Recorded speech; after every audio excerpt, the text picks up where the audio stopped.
gonna stop me? I better do, yeah. I'm gonna make you think twice if you come around and try me again, yeah. Burn it up, got the fire in me. No one's stopping my victory. No dropping me to the ground, 'cause it's going down undefeated.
Welcome to day 3 of the PUBG Mobile Super League EMEA qualifiers for the EU region.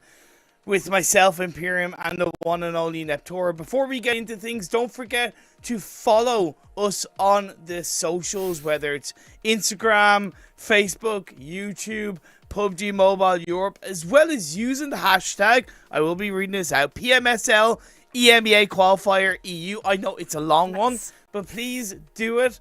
Let it be known to the people out there that the qualification is going on. We are into day number 3, like I said, Neptura, and a lot of action and a lot of positions to be determined. Absolutely. We are looking at some really hot games coming in tonight. It is going to be A versus C. So we're looking at some big teams coming back. SBG is on the top of my list to watch tonight. But yeah, I think it's going to be a really interesting few games. You know, we have that Group A versus Group C action coming in, which is not something we've seen before, right? We had an introduction to Group C, but not with these bigger teams here. So I'm super excited to see how this goes. Exactly. You can see from the graphic we've just shown you, it's a pretty standard format. 3 teams, 24 teams in this group stage. The top 16 after today's 16 matches will move on to the finals next weekend. So let's have a look at the point system to see how these teams grab the points required to make it into the finals. It is funny though, you know, we see this, we see those points, we see those placements, but really what these teams have been focusing on are those elimination points, 1 point for 1 elimination, as per usual. But yeah, we've seen so many of these teams go for those really early fights and those really early points on the board to make sure, even if they do go out with this, you know, only 8th place and above getting those points, that they go out with at least a few on the board. Yeah, exactly. It's all about just extracting the maximum you can from a game, from a situation. It's never gonna always go your way between circle shifts and otherwise. It's just about getting everything that you can, especially from an elimination standpoint, as you correctly pointed out. We're gonna have the same 6 maps shown up in today's games with this group stage, starting off with Sanhok, then moving on to 3 juicy Erangels, and ending on a double Miramar. I really love Sanhok being the first one. It really gets the ball rolling for us, for the teams. It gets that hype going. It gets all that warm-out jitters out of the way, ready for some serious games on Wrangell and Miramar. So I'm very interested to see how this one goes down with all of these bigger teams as well coming in here, or the teams that have done really well in day 1. Sanhok is going to be a real doozy. I'm really excited for this one. It has proven to have the most normal circle, believe it or not, in my opinion. That is true. All of the 12 games we've had so far, but certainly from a map standpoint, it is a bit of a crazy one. Let's have a look at the overall standings then to see where all of the teams lie coming into today's 6 games. We won't be really talking about the teams that have played 12 games, to be fair. It's all about the teams that are on 6. And the one standout is SBG. You mentioned them already, Neptura. Incredible. Yes. Yeah. To be still top 3 after yesterday's 6 games, right? They've only played half of the games that majority of these teams on the top of the leaderboard have. So I'm really excited to see what they can do, that they can continue that momentum. It could be tough. You know, they've had 48 hours to not have that momentum carried forward, but still, you've got to be still riding that high after such a dominant game on day 1. So coming in here to Group C, I think they have a real shot at getting that top position again, and I'm super excited to see how they go with this one. KASIK team, another team that stand out in terms of the top 8, because other than Rush team, they're the only team with more than 1 chicken dinner. The question mark for me is their lack of consistency with regards to placement points. Out of the 27 placement points, 20 of them have come from the 2 chicken dinners, so that means it's just over 2 placement points per game outside of that. So that does make me think, will they be able to get the results needed in a consistent way to basically book their spot into the finals? Yeah, it is. It is a bit of a concern when you see a team that has these fantastic, huge matches coming in, and then they kind of just falter the rest of the time. It really makes your mood change. It makes the mentality change, as well as be disappointing for everybody who's encouraging them on and supporting them, because you want to see them do well more consistently than that. Another team that has to work on consistency, but also is very impressive to me, though, is Sigma. Huh? What? 2 placement points to 18 elimination points. That is an insane number coming in there. It's 20 points indeed, and yeah, 18 of them in eliminations. They're the one team that have the highest differential between placement points and elimination points, but arguably not really in a good way. I'm all for elimination points being the majority of your points, but you need to be able to get to that late stage part of the game. You need to be able to put yourself in a position of picking up 8 to 10, 6 to 8 to whatever amount of placement points you can within those games, and that's going to be the biggest part of them failing or succeeding in qualifying. Of course, it's very close within the basically the bottom 16, I suppose, if you're looking at kind of from 9th place S2 team down to I would say roughly like 19th, 20th. There's very little difference. They're all pretty much playing today. So in terms of the control and the reason why they will qualify, it's kind of very much in their hands, right? Yes, absolutely. I think they just have to, as you said, kind of figure out a balance between all those eliminations and those placement as well. Again, what you look for in the best teams is balance, right? The hesitation to not overdo it, but not the shyness away from fights that will do them well and will get them those good positions. I'd like to see them do a little bit more to actually get those nicer positions in zone, to think a little bit more ahead than just the next fight. That is really going to do them well.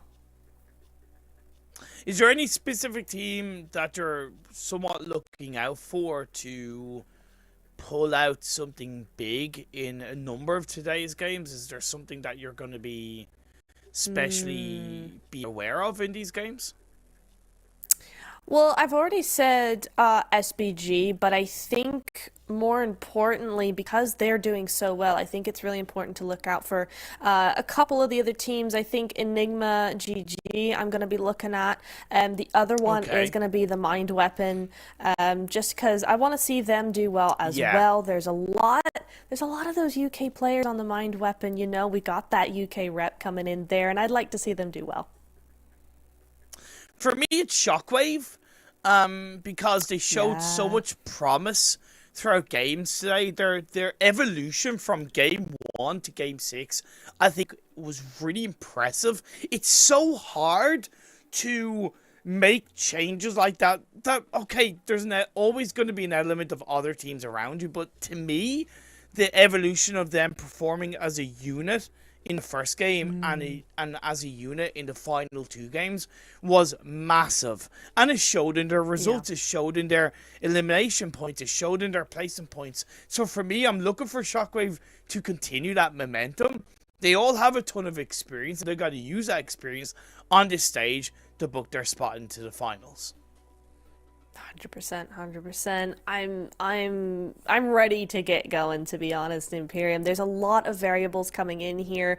These teams all have their own strengths. There's a lot of newer teams that are showing real promise coming in here, and I'd like to continue to see them perform and see what we can see for our top 16. I think it'd be such a huge boost to the region if we could get some of that new blood coming into those finals. At least, it'll really help them succeed. It'll help them learn and grow as teams, and maybe it'll give them the impetus to actually stick together as a squad. I think too often you see these rosters actually end up breaking up and moving on and switching things around, when really you just need to put in the time. Like that. Exactly. So if they get to finals, they'll be able to maybe have a little bit more gel to stick together in the harder times. talking about I suppose more so of a player, but a team that is on the veteran side. Team Spirit, led by Kitsune. They're on the kind of middle of the pack, per se, right now, 14th. They're on 40 points. It's a healthy amount of points to kind of come in today's games. But I feel we can both be not super critical, but fair in our assessment that it's been a little bit underwhelming of a performance so far. Slightly, yeah. When they do well, they're very dominant, but too often I think we've seen them end up not really going as far as we might have expected. I think there is a lot of pressure on them to do well because of everybody's expectations, but at the same time, I think that expectation is merited. We know who these guys are. We know what they've done. Fair. We know what their career has been up to this point. And yes, they're going to be a new team. They got to gel. You know, both of these teams have, or both of these sides of the roster have come from rosters that they knew very, very well. So this is a big new step in their career. So I think it will take a little bit of time. It's just kind of, you know, you've been together a couple of months now. You should kind of know what you're doing. And it is working to an extent, as you said. You know, they've got 40 points. That's healthy. But we just need to see a little bit more of a step up today. Yeah, for sure. I think if there's one man that can do one IGL, it's definitely Kitsune. The wealth of experience he has going all the way back to the PUBG Mobile Club Open finals in 2019. Berlin. It speaks for itself. Berlin, I know, right? Yeah. He will be able to, he should be able to extract the level of calmness that's going to be required and the level of focus that's going to be required in these games, because who knows, it could come down to the wire. If they have a bad performance in Sanhok, right, with how close the points are, you have Dagestan 77 behind them by 5 points. You have the Mind Weapon, the team you've mentioned, on 34 points, right? A number of teams, if they get a bad result in Sanhok, suddenly they can find themselves in 19th, 20th, right? They're out of the top 16. So it's really intriguing to see how it's going to play out for the likes of Team Spirit and, of course, all the other teams around them. No, absolutely, absolutely. It's always more fun, you know, for us when it's really, really close. But it's such a heart-rending, nerve-wracking situation to be in when you're only 2 or 3 points away, or, you know, ahead or behind somebody. It really puts so much pressure on the mentality of the team, and that's where you start seeing those mistakes as well. So that's something to definitely be careful of in day 3. You know, it's going to be a real challenge for a lot of these teams to just keep calm and do their own thing. But Imperium, I have one question for you. Yes. Do you think it might be a little too early? It might be a little too early, but do you think it's going to come down to the very wire in the last game? Like, are we talking 2-3 point difference in top 16? Yes, 100%. 99 times out of 100, it always comes down to, especially when you're talking about kind of, you know, the top 16, always comes down to that final game, that final moment, the 2 to 3 points difference. It's a very safe bet to make in that regard, to call that. And that's what makes these kind of games so much fun. We will be getting into the first game of the evening, folks. We do have a little bit of an issue on the production end, but we will go for a short break and we will be back with game 1 very soon. Do not go away.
sleep, kick up your feet, yeah, waste it all. Me, I'm not stopping, I'm not dropping, yeah, they're gonna call me the greatest. Come on, say it. You don't know my name, so famous. 'Cause I'm the greatest. You're gonna hate it. You're gonna know my name. Come on, say it. I'm the greatest. I'm the greatest.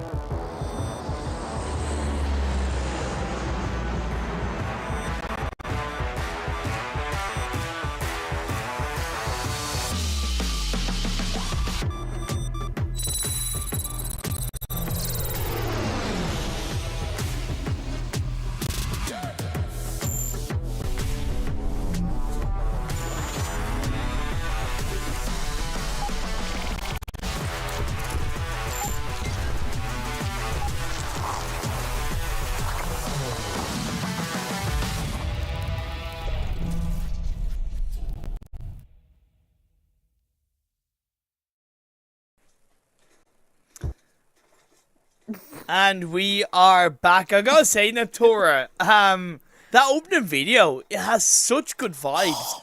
Absolutely love it. It does. It is. That bass is just so good. It gets you in the mood for some action. Yeah. I'm super, it's so nice. So nice. Super hyped after that. Love to hear it coming on before the games. I know, right? It's gonna be a good one. It's gonna be a good one. I feel it in my bones tonight. We're gonna have a lot of fun over these next 6 matches. We are quickly getting into this first game over in Sanhok. Just to remind you guys, if you're just joining us, this is the final 6 games of the PMSL EMEA qualifiers for Europe in the group stage. After this, we will have 16 teams moving over to the finals next week. So a lot to play for as we get in to the playing path. We do indeed. It's a northern one. Could be interesting to see in terms of the zones coming in there. I know everybody always says, well, you know, it's a small enough map. You can get where you need to go. It is going to have a small effect, though. Maybe just a little bit. We will be seeing these teams hot dropping already. They are ready to get this action started. Imperium's Shockwave over in Hot 10. You're going to have somebody in Paradise for sure. Yeah. I'm gonna be interested to see this. Painan might also be busy. Yeah, Shockwave and Dagestan 77, they dropped on each other yesterday as well.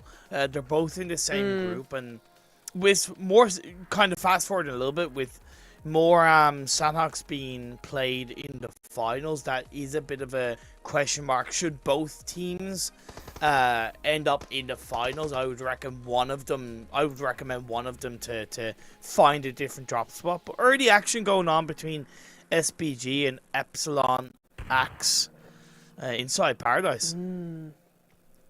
It's a bold move from EPSILON, I gotta say. You know, you gotta know that SPG are the guys that go here, and to hot drop them like this, I mean, in some ways it might be their best option because they're on an equal footing, right?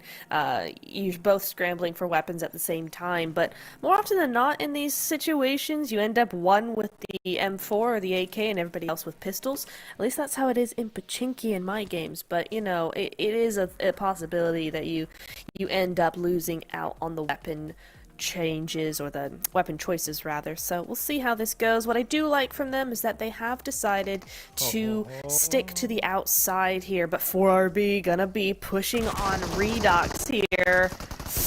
It's a 4v1, but he does have a DBS. I mean, if anybody can do it, that weapon for sure, especially if they go in one by one as they're kind of hesitating. The jump shot will get it done, though. Redox goes down. He did not have a choice. He did not have an option to do otherwise. He must fall. Romania against Romania right there. 4 Romanian boys against Nexus. Nice teamwork from 4 Romanian boys. They moved in as a unit for the most part. And the separation, by the way, on drop inside Sanhok is a big risk when you're going up against teams you're essentially not familiar with. So I would say that was genuinely a bit of a big mistake from Nexus. They're going up against teams in a group that they're not familiar with. They get a trade, but yeah, again, no need to have lost that player in my eyes. Yeah, it in many ways, often when you get these loot eliminations where that you have that one guy who's off on his own, it can be a little bit of a waste unless the team is ready to come into action, a little similarly to how Nexus have, except it's again a little late. It is a bit of a waste of a player. You could use that guy to bait if you really wanted to, and in this situation it didn't happen. It was just an easy elimination, an easy point for RB. But we'll see how they make the best of it. Nexus certainly wanting to take control of this, but they may have sensed that SBG have moved out of Paradise over to this area. They want some big eliminations from some big teams. Only one elimination on the board so far. So interesting, they've disengaged from the team over in Paradise. An interesting result there, so we'll see how this goes. And it's a little bit more interesting because they've gone north of Paradise and Phase 1 has kind of gone south of Paradise, encapsulating the majority of the Southwest Island. But I think it's for SBG, for me, they're just kind of having fun in these games and they're just looking for as many eliminations as possible. They're in a comfortable spot to be in the blueprint team. So for me, I think it's just less of a we're playing a strict strategy and more, hey, let's see what happens and have some fun. Zero pressure on their side.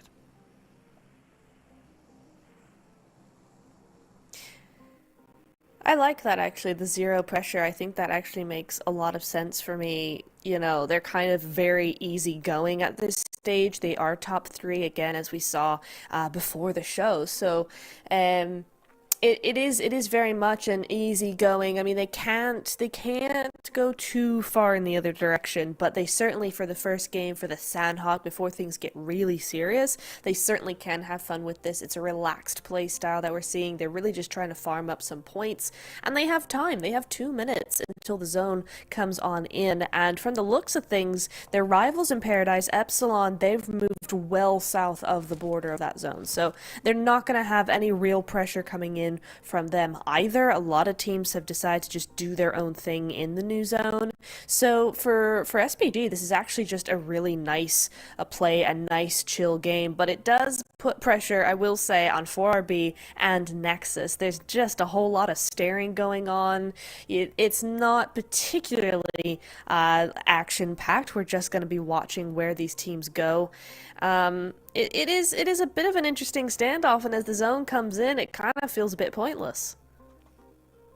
Yeah, pretty much hit the nail on the head. It's honestly kind of, you know, in this moment, it's somewhat pointless, but it's a position they've kind of put themselves in. In other parts of the map, the side of Spirit getting a couple of knocks and eliminations on towards the members of Escape Esports. Team Spirit dropped in boot camp. They had no contestation. They moved then south onto that boot camp hill and have a lovely spread inside this Phase 1 circle.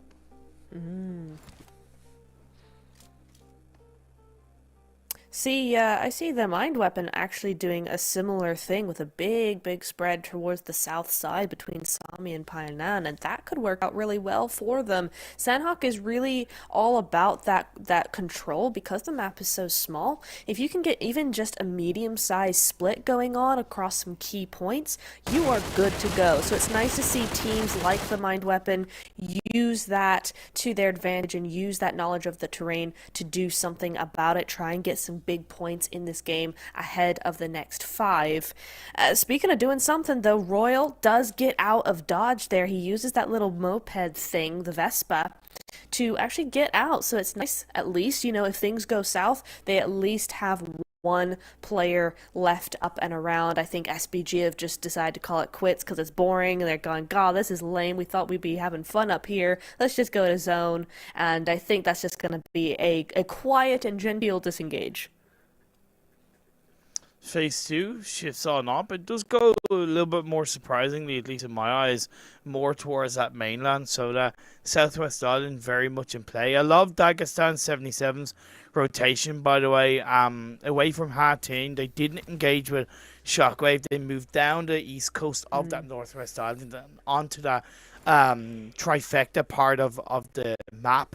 Just a great entry point to move on to the mainland. They will just have to be aware of team spirit on that bootcamp hill. I actually would like to see S2 move across the bridge instead of the trifecta area. Big Baby, they're late rotators. Oof, they are late rotators. They're not going to do a whole lot.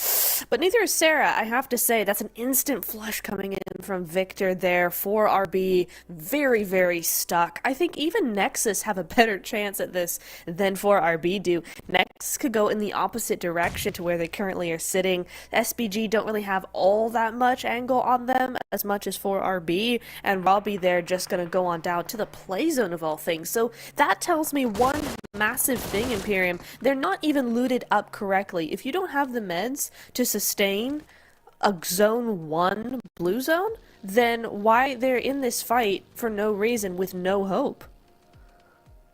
Well, it was more the fact that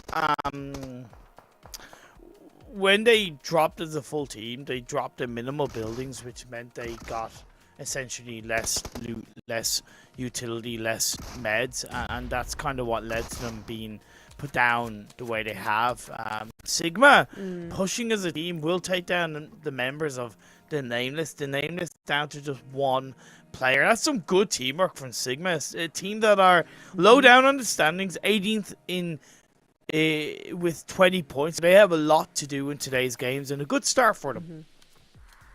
Yeah, an excellent start, and just watching them move around through the building, I'm kind of thinking, you know, surely we've seen these guys before, because they move like a seasoned professional team. The way they move together, forward, strong, that's a big line of defense coming in that's going to be hard to break in later phases. So they are looking very good. I really like what I've seen from them so far, and continue to see from them coming into today. So we'll see how that works out for them. At the moment, though, they are on the very edge of zone. They are at that quarry side, so they do need to come in soon. I doubt it's going to go quarry. It's probably going to center up around Painan, maybe boot camp. That would be my guess. So Okay. Team Spirit over here, Rajasthan, they're in a great position. You've also got the Mind Weapon, Enigma, and Team KASIK as well in those areas. So these are the teams I think really have to focus on getting those spots for that late game, because here we are. I know it's stage 2, but that is a small circle in reality when you've still got 16 teams left alive. So now these teams really have to start prepping overtime for that late game.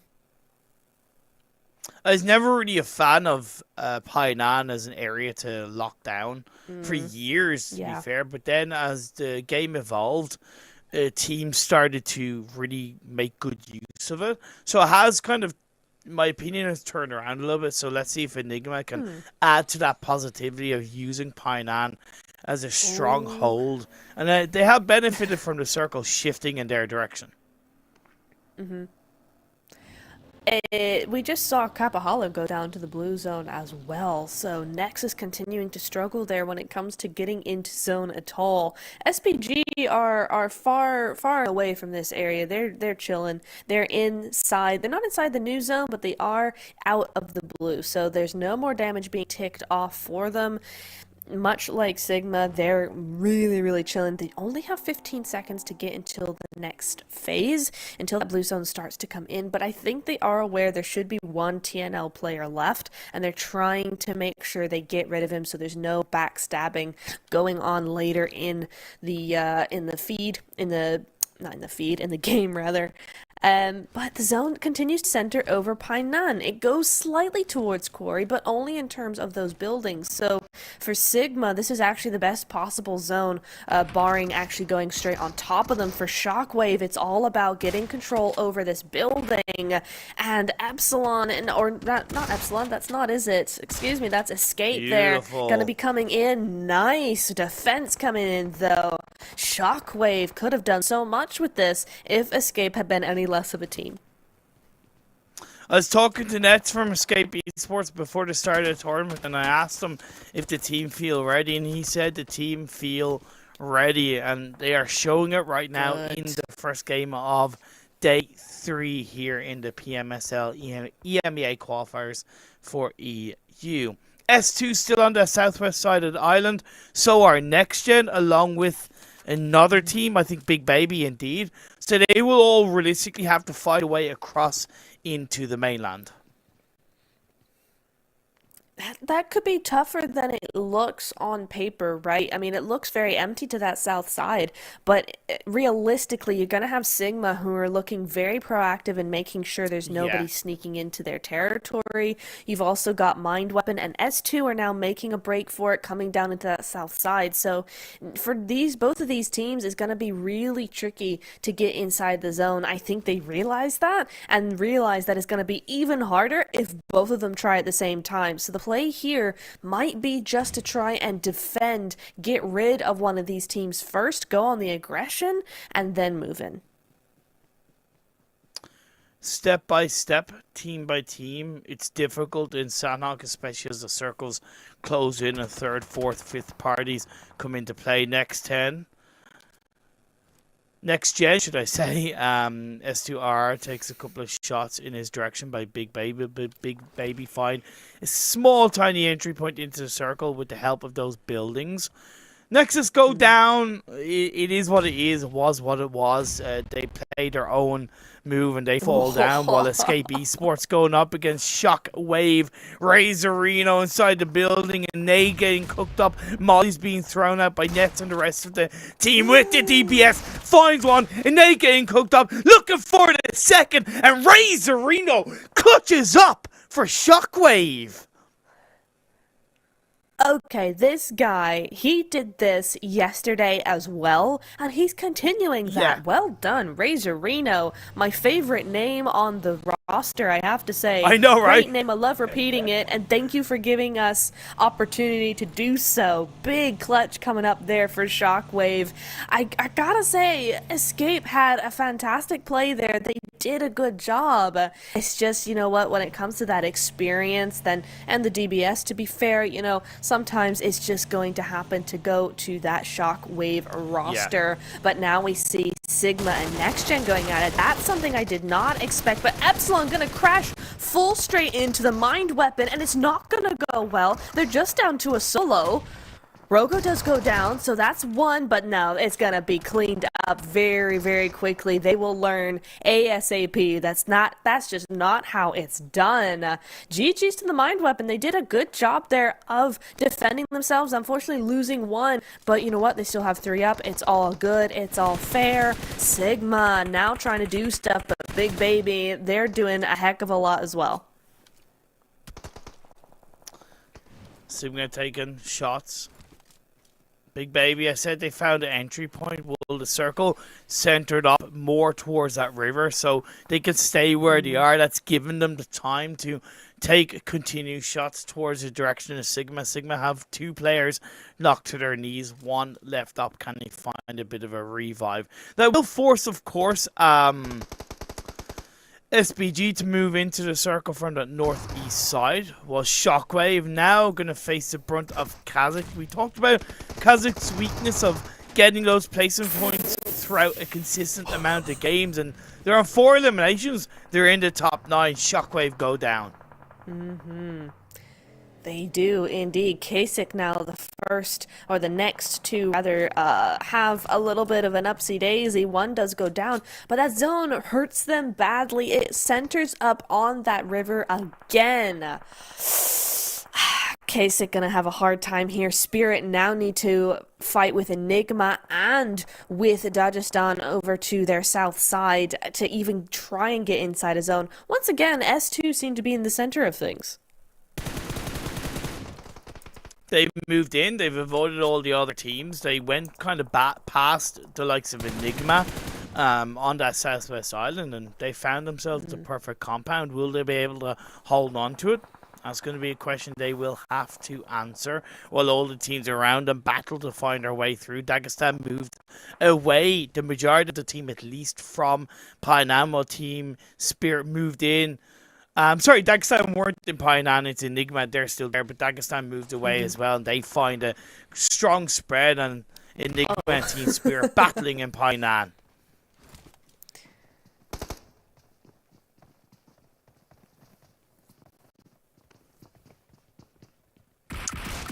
Team Spirit taking the shots. Nomi with the DBS FPP play. It's job done. Enigma, it was good position, but you remember, you got to be able to control it. You shouldn't have let Team Spirit get even anywhere near Painan. The second you do, that's easy peasy lemon squeezy in my eyes, especially for a team like Team Spirit. So, yeah. Unfortunately, Enigma will have to learn from their mistakes coming into the final 5 games for themselves. The Mind Weapon, they have that mainland position. It's wild how these circles have shifted across the last 2 phases. What I presume would be a mainland finish has gone heavily towards the Southwest Island, and in effect takes shots out in the open towards the Dagestan player locked behind a tree.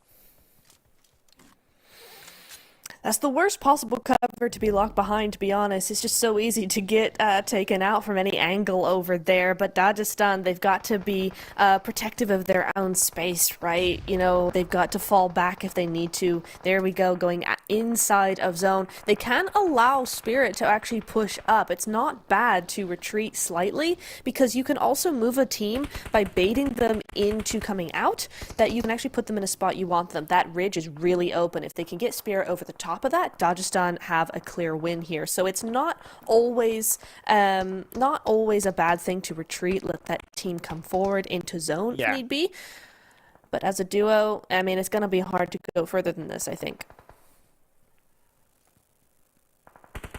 You're hitting the proverbial brick wall, being out in the open. This position around Sanhok with so many teams potentially looking at them, right? The Mind Weapon on the north, although they have their own troubles to deal with this circle going down south once again. They have to find some kind of entry point across the way into the Southwest Island, and with S2 teams shooting at them, it's not going to be easy for the Mind Weapon.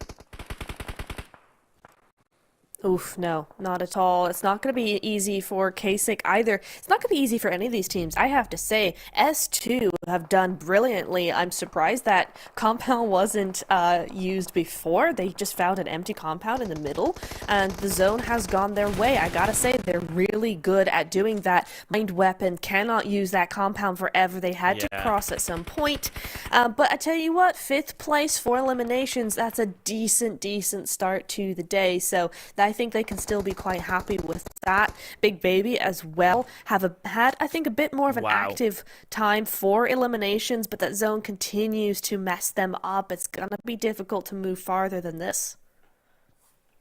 Credit to Big Baby though, right? I wasn't expecting him to get the better of Sigma, considering how they performed in their 6 games on the first day of games that we saw. However, shaking off, learning from the 24-hour break that they had, of course, maybe doing a bit of VOD review, and seem to be coming into today's games a lot more prepared into the top 4 with 4 eliminations, while S2 spray supremely inside the comfort of their building. Ban Ban takes the shots, bang bang onto Dagestan. Good stuff. Big Baby, you're right. They've done super duper well here. But we do see Spirit coming in onto S2. It's a good push, but those nades are going to take Nomi down to just a little bit. Effect as well. All of a sudden, Spirit not looking so good here yet. They are going to go out. They're just going to hand those points over to S2. Big Baby now do go out. That is unfortunate for them, but there was not much further they could really go without a ton of smokes and a whole lot of other stuff. But 3rd place, fantastic start for them. That top 3 is here. We're now just down to those 2 teams. Dagestan 77 coming in today's games down to 15th in the top 16, and now with a potential 1st place finish, at least 2nd, it's going to be a much better start out into the open on top of the rock. ALPI gets the knock, gets the elimination, cooking up a nade. Have S2 hit the wall? Have they relied too much on the buildings? possibly. They've got to have that plan B, plan C on board while the 4 members of Dagestan wrap around and knock inside the blue. Does the damage. Snaky Jakey takes a ton of damage, but he's able to heal off while the members of Dagestan use that slight low ground dip to get out of cover and out of the sight of S2. And that's an incredible nade with the double knockdown, 2 for the price of 1, and that is going to be S2 eliminated. Wow. And Dagestan 77 take the chicken dinner. Wow. What?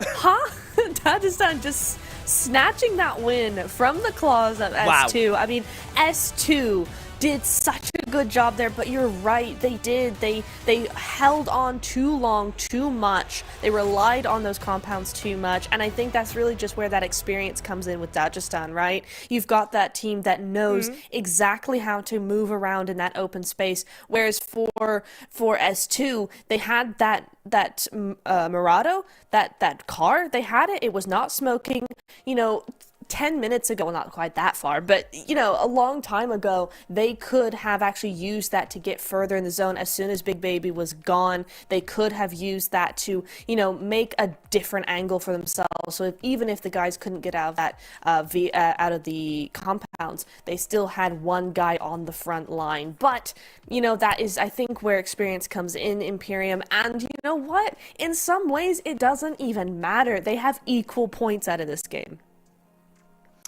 Dagestan can just take the confidence of getting a chicken dinner and move on forward into the rest of the games.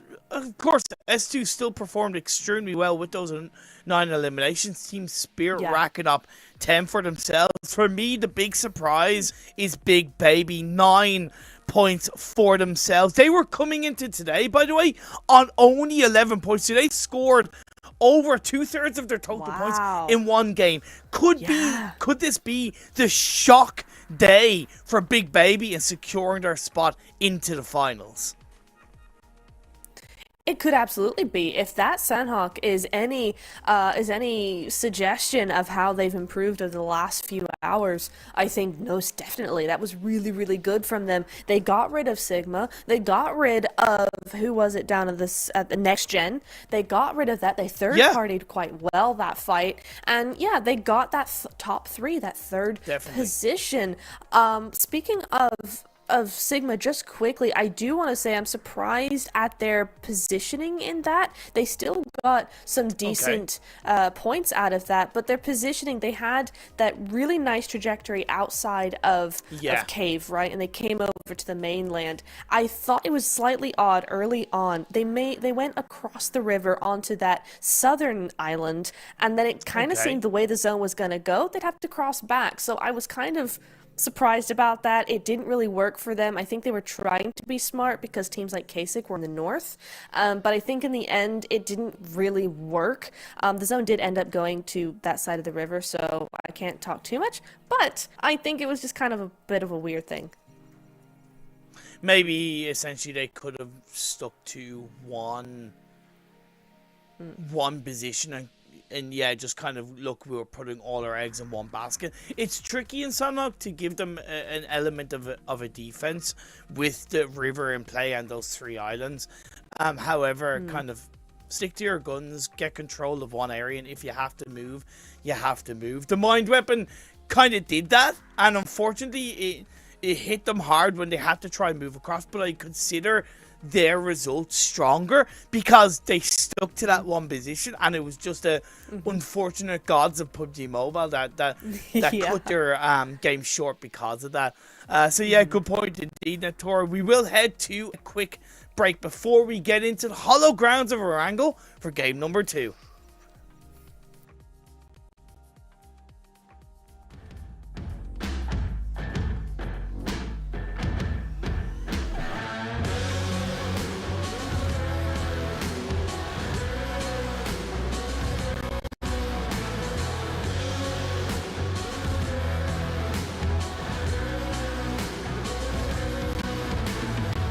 Someone love, someone power, some they want it all, but got nothing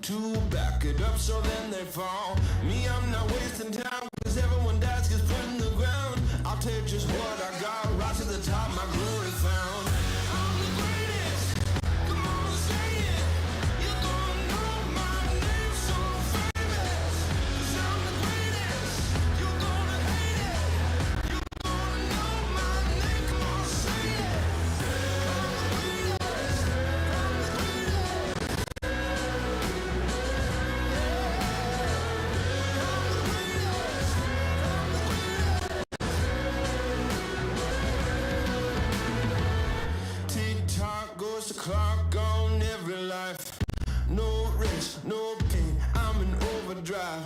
Get your beauty sleep, kick up your feet, yeah, waste it all. Me, I'm not stopping, I'm not dropping, yeah, they're gonna call me the greatest.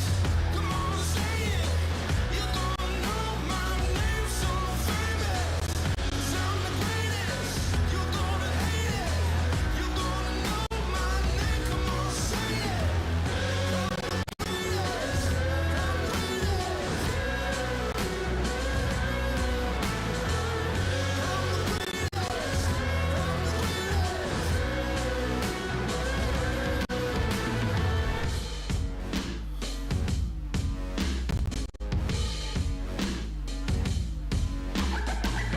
Can you feel it rising up?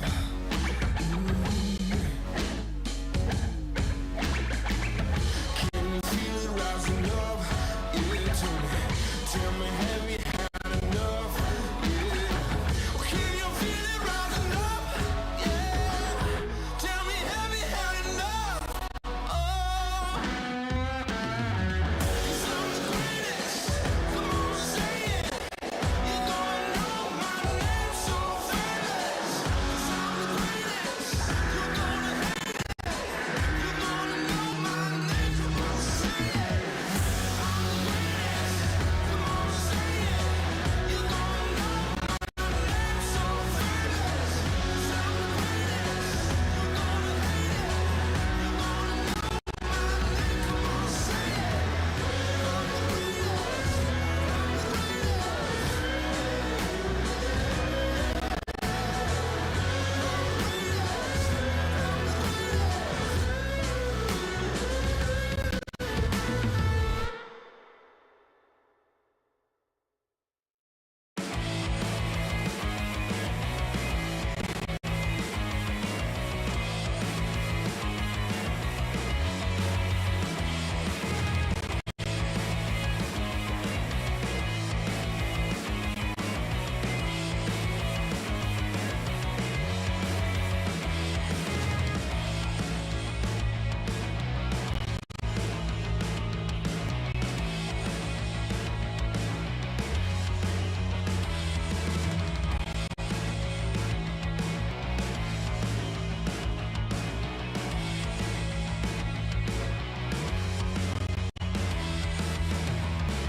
Welcome back. We've had the madness of Sanhok over and done with for game one of the PMSL EMEA qualifiers for Europe, which was won by Dagestan 77. That will be a massive boost for not only their confidence, but their position in the overall standings, Neptura.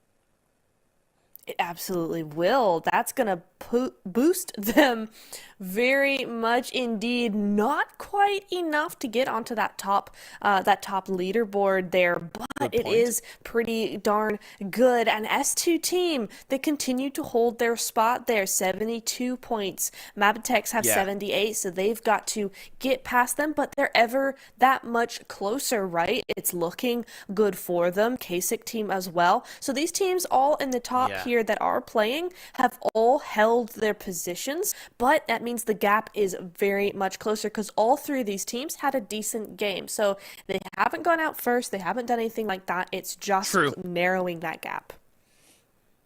An even bigger benefit that I didn't get time to talk about from that previous game that benefits Dagestan 77 is the likes of four Romanian boys, Nexus Gaming, all went down quite early with 0 to 1 or 2 points. That's putting Dagestan 77 from a points difference even better in their favor, right? Dagestan moving up to 11th place with 50 points. So a very good start. While the likes of Nexus and even Shockwave dropped down a little bit more.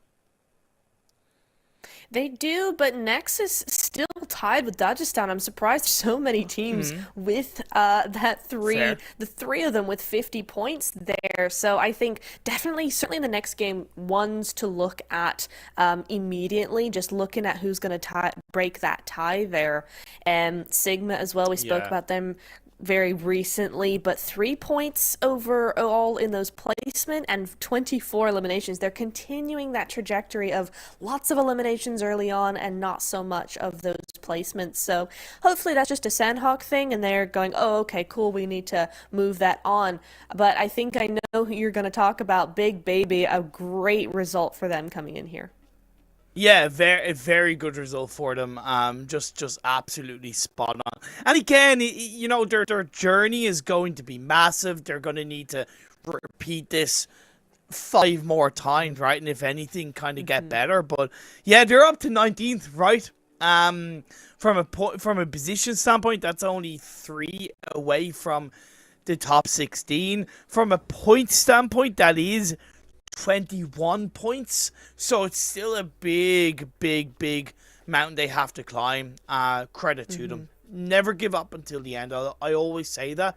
Don't fight until the fight is fully over. And Big Baby, they're looking to be the big adults, you should say, and I suppose book their spot into the finals.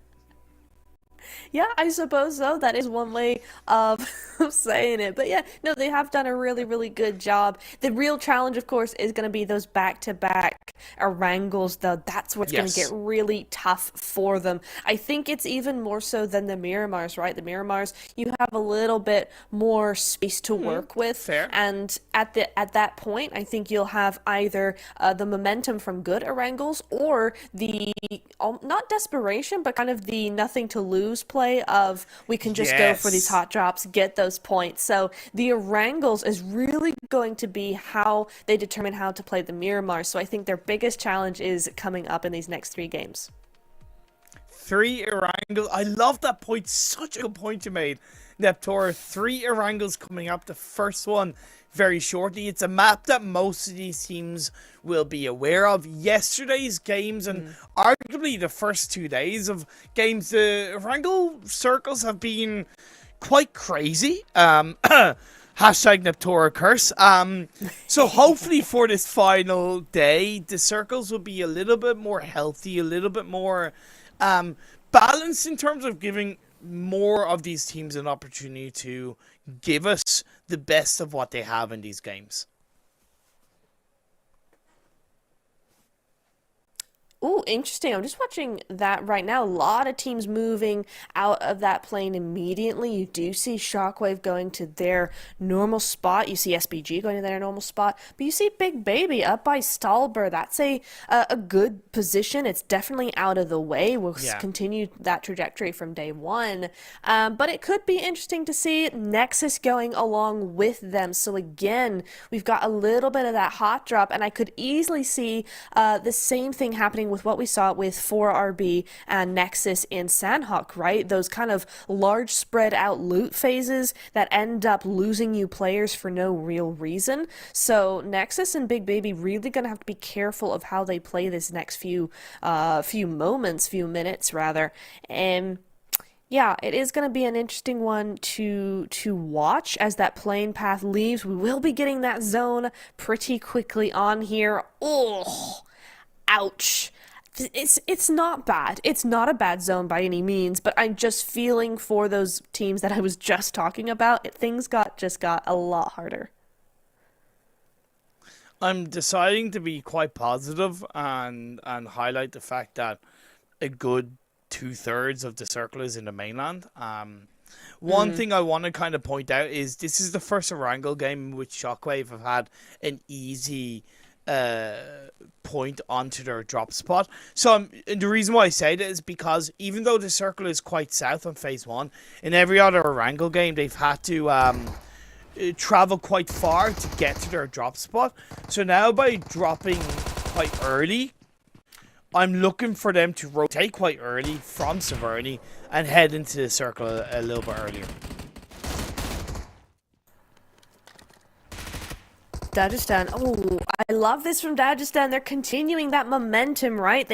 They took the win on Sanhok, and they're going for the win on Miramar, at least in terms of those points. It is only going to be one elimination, but I know they know that KASIK are right next door. They saw them move over that hill, and they will be going in that direction. I think at that point, KASIK are far away. You see their vehicles on our view just being tiny little dots at the moment. So, again, you are seeing that kind of wasteful loot phase elimination, but I think that was not KASIK's fault. I think they did go there as a squad, and Dagestan just showed up. The rest of the guys were able to get out of dodge, but one fell behind. So it is unfortunate for KASIK, but it's a nice show of aggression from Dagestan. I do like what I saw there. So much about how the teams play and the little movements they make will tell you what their mentality is to a certain extent. And for that play, I really feel like Dagestan are feeling good right now. I alluded to the Shockwave looking to see them rotate quite early into the circle. It's something that I would recommend for the majority of the teams as well. Because of the playing path, naturally there's going to be a much higher chance of teams located to that northern side of this circle. So if you leave it too late to move in, when I say too late, not like super late, but in terms of too late of on the cusp of phase 2 popping up, you could very easily get caught out. So timing for me is going to be quite important for a lot of these teams' rotations, such as Escape Esports, S2, and Dagestan. Even though they're in the circle, they still are on that northern edge. So I'm curious to see how it pans out for those teams I've mentioned. I'm just watching TNL, actually. They've got a massive 2-2 split coming in, both from Quarry, actually north of Quarry, and then down to Ferry Pier. It does look like the former is grouping up down on Ferry Pier. They're going center zone right now, but that is a big drop to make there, especially when you know the zone went down by Primorsk. So quite easily there could have been a team there. So I find that an interesting tactic to be making. Those scouts went very far ahead, but it has worked in their favor. They are going to be centering on up as that zone continues to go in. Two spots of this phase 1 circle that you would lock down as a strong position inside this phase 1, kind of leading into the later phases. Give me two of them, Neftora. I'm sorry, what? Say that again? Maybe I didn't word it correctly. Give me two positions ahead. inside this phase 1 circle that you would recommend for teams to lock down as a strong spot. Okay, I heard you the second time. Here we go.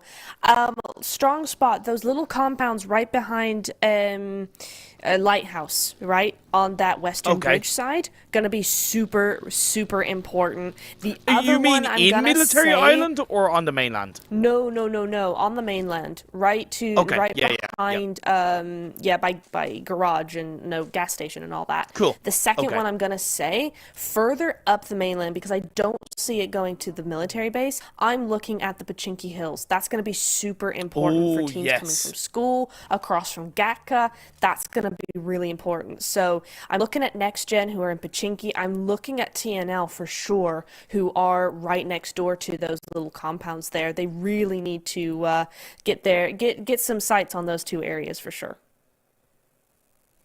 Totally agree. S2 now moving in across from the runes location, down further into the circle. The mind weapon as well, following suit a little bit ahead of them, heading towards center.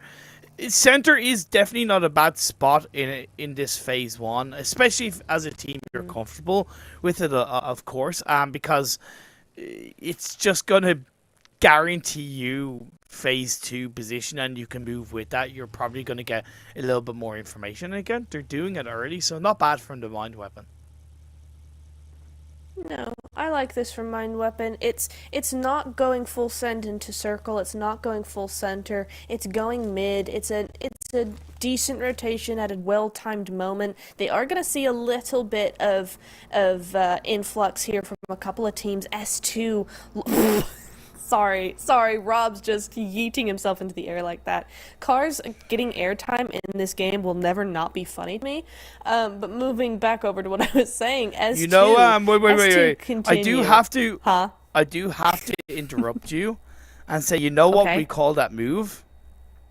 What? We call that the baguette gang move. Yes, let's go. Okay, the baguette gang move. I love that. It's always them anyway that's doing it, so that is accurate.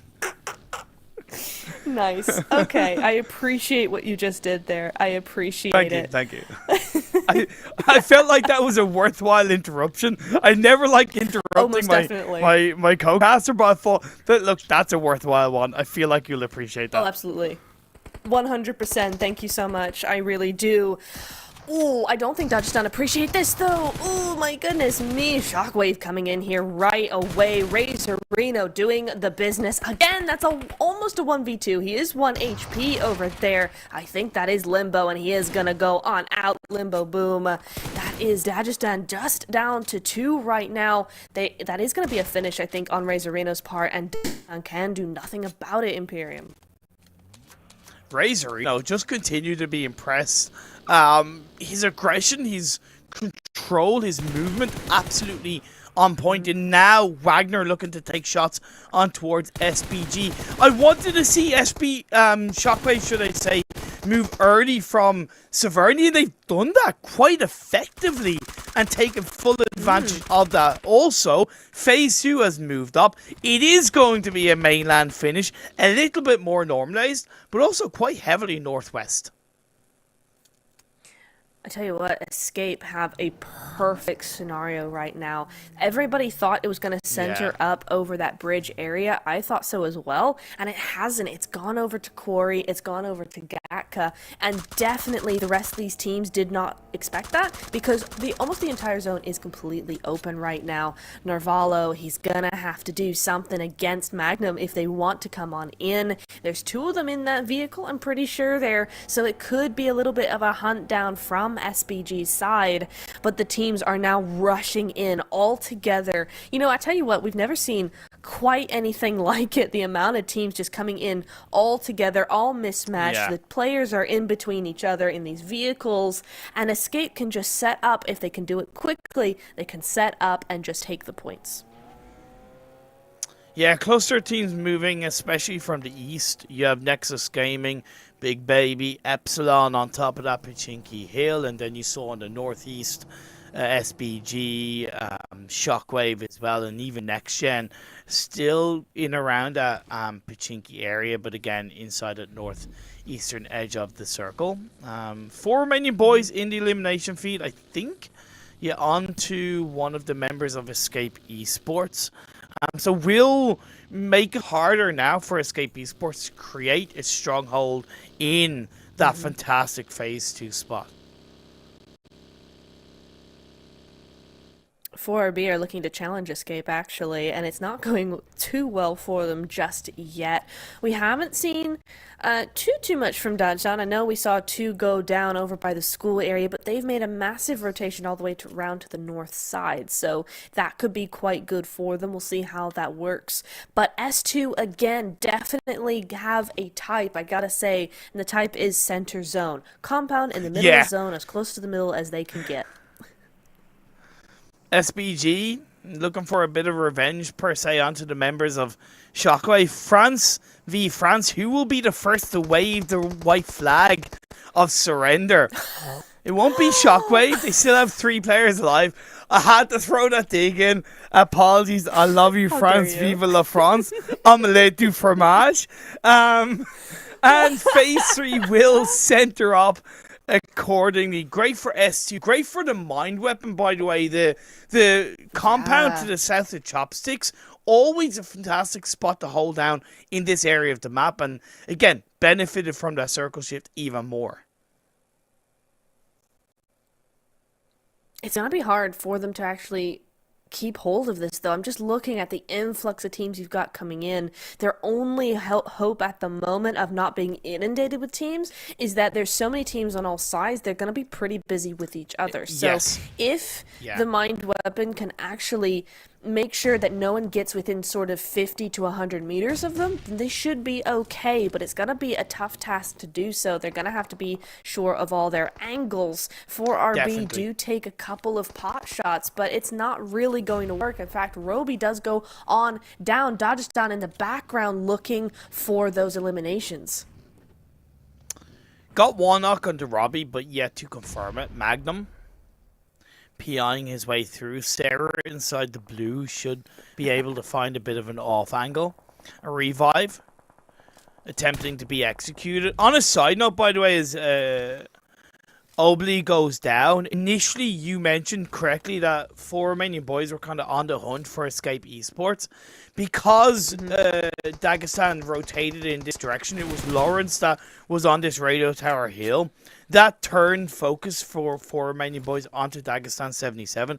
That has massively benefited Escape Esports. It absolutely has, 100%. They've been allowed to actually move around. We're seeing them now be very, very fluid with their movements because they don't have that threat. But Nexus do have a threat. It is going to be up against Sigma right now. Kapahala priming that nade. Nadahala on the prowl. Doran pushes forward. Going to cook up another. MW8 is knocked down, so 3 players around. However, it's a 3-on-3 because Redox is also eliminated. I wonder how much Sigma know about it. Will it be a little bit more defensive? A lovely molly through the building. Once again, gets another knock on towards the members of Sigma. So now it's 2. The pre-fire shots, but with the shotgun, that's going to be a latte. Cooking up a lovely coffee in towards the members of Nexus. In through the window, over the wall, hangs around the side of the building, just playing with the members of Nexus. Finds another one. Is this going to be Romania? Shut down by Sigma in through the box, and they being primed up by Kapahala, the IGL, the clutch master. Will he be able to turn it around? Sorry, it's Exo Machina. I thought it was Kapahala. Will it be Exo's time to shine in through the stairwell? DBS versus DBS. Who's going to be the master of the DBS race? The reload from both players as the blue zone climbs in. Neptora, I don't know when this fight is going to end, but my god, they're giving us a show.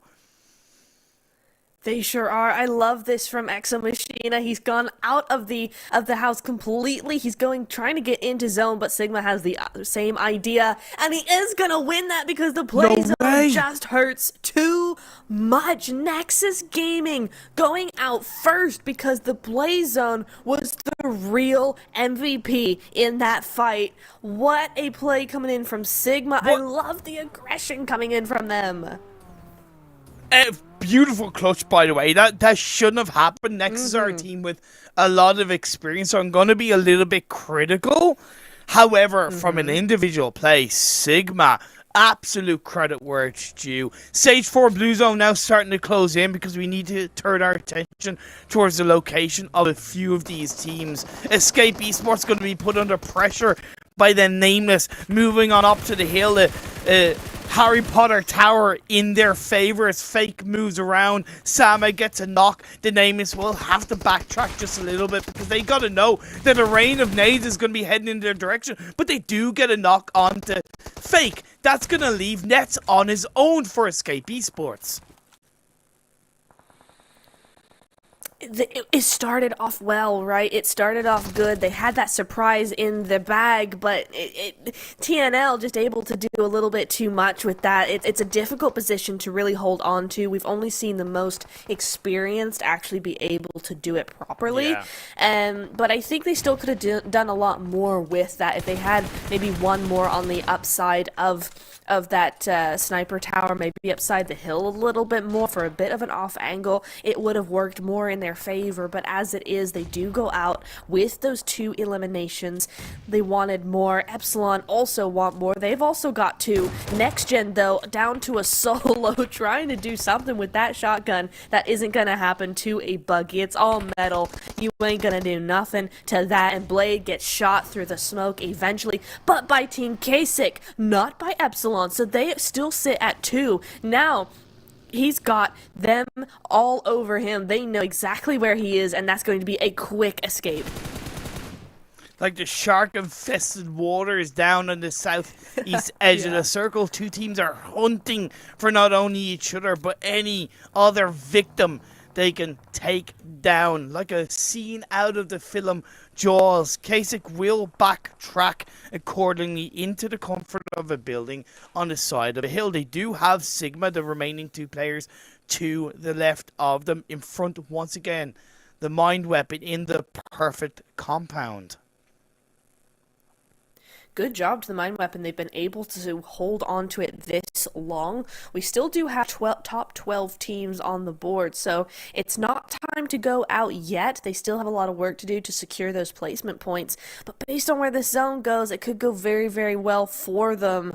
I'm surprised so much of that western side is not being utilized at the moment, but Big Baby want to be able to live a little longer nonetheless.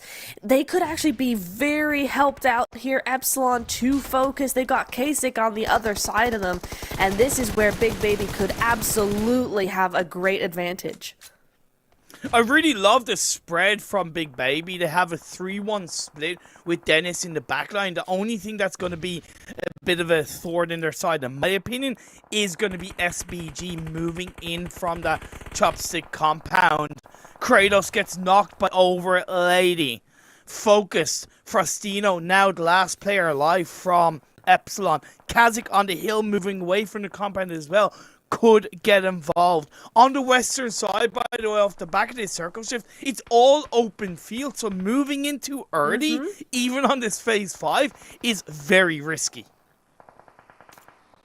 I mean, it is, but the amount of teams that are all focused on this eastern side, I almost wonder that teams like TNL haven't gone for it. I mean, all you have to do is get your buggy, blow it up, and sit behind it. You know, it might be a little early to lose your vehicles, but there's no one really looking at you. Yeah, it's 4RB, but that's about it, to be honest. That's a fair point. EPSILON XRK will go down. KASIK with a beautiful Kobe. Penchik, a playmaker in yesterday's games for KASIK. A big reason why they jumped so high up and, of course, got 2 chicken dinners yesterday. While Big Baby, off the back of a wonderful start to today's game, a massive mountain decline, they're continuing the good fight, albeit outside the circle of this phase 5.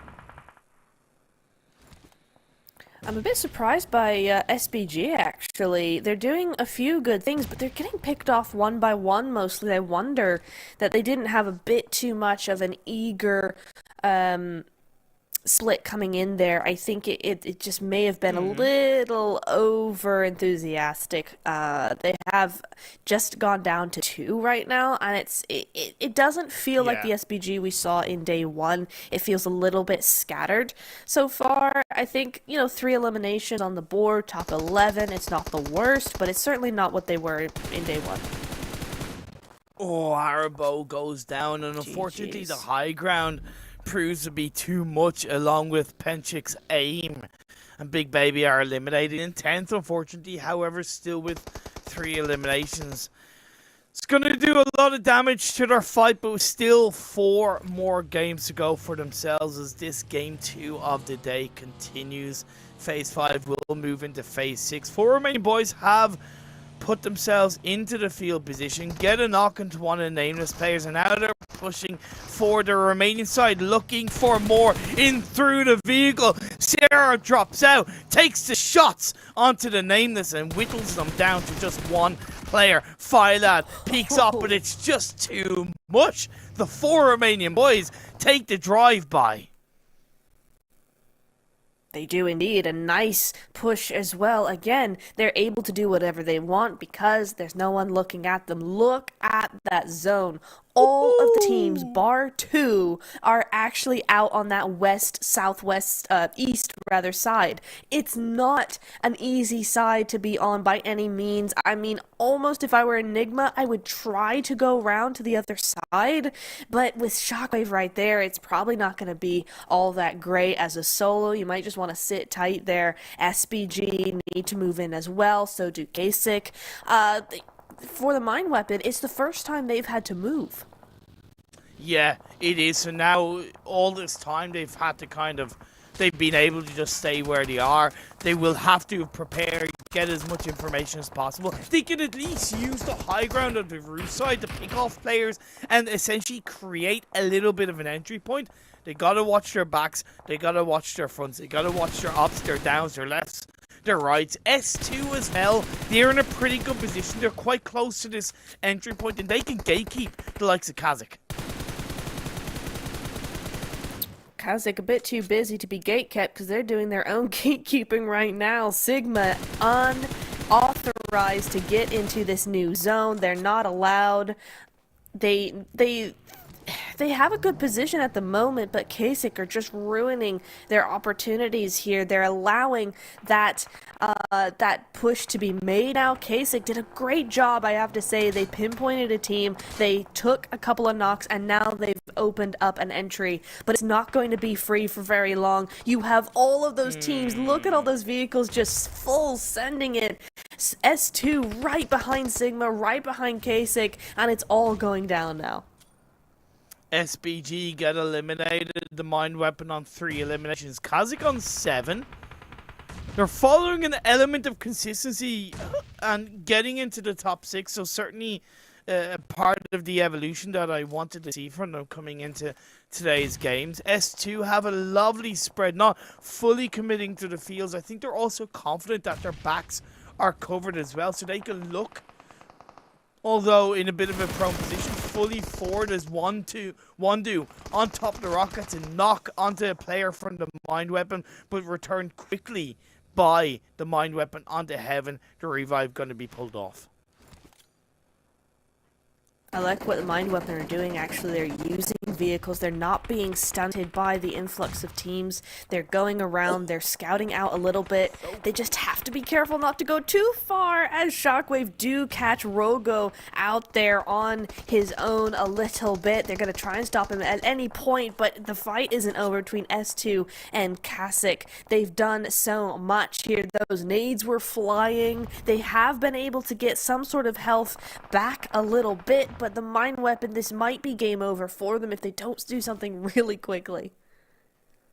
This is brutality. This is the definition of a death match. The circle shifts and it centers on top of Sigma, but honestly, I can't really put any specific team in the advantage point. I suppose 4 Romanian boys, if they can get rid of Shockwave as quickly as possible, because they have that northwest side, they've had it for quite a while.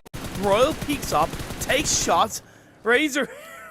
Okay, Wagner gets put down. Rizarino is going to have to back off, and Shockwave, I hate to say it, but they got to know where they want to go, and they got to commit to one position, because driving around the vehicles is just how you lose players one by one.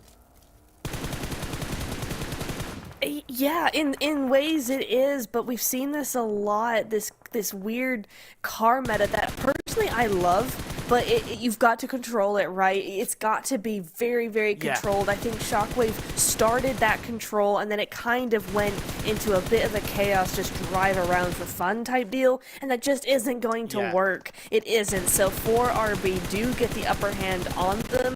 They're down to a duo, but so is 4RB. 6 eliminations to back that up, but it does not help their chances of getting the win in the end. None of these teams have any more than 2 players, by the way. 2v, 2v, 2v, 2v, Wow, 1v1. So nobody has any real man advantage, no real control advantage. S2 have done a great job. Again, know their backs are covered. Along with 4 Romanian boys, Sigma have continued to stay alive through all of the destruction, through all of the madness around them. However, yet to get a revive. Right now, it's just 1 player, dead center, prone down, hoping for the absolute best. It is a shame they were so far apart in that they couldn't get that revive, because that was a really decent split coming in from Sigma there. It was going to be so helpful to them, but in the end it isn't going to be what gives them the win. And in fact, is everybody just kind of slowly entering in towards these solos, slowly trying to hunt each other out. I suspect we're going to have a very quiet next few seconds here, Imperium. Nobody wants to make a sound. Nobody is really moving apart from a few wriggles, a few snakes in the grass. Shockwave have been dealt the short end of the stick here when it comes to this new zone. Everybody is inside except for them, and the only thing helping them is this wheat field. You could say they've pulled out the small baguette of the bunch, and they're going to have to move in from the north. It's going to be a tough task for them. Can they stab Sigma in the back? The thing is, in this moment of the game, at this very late stage, bar a nade, the second you take a shot, the second you stand up, you're exposing your own position. So you got to make every single second count. All of these players are looking for a single pixel out of place will affect the last player from KASIK alive, uses the hardcover of those vehicles to keep himself alive.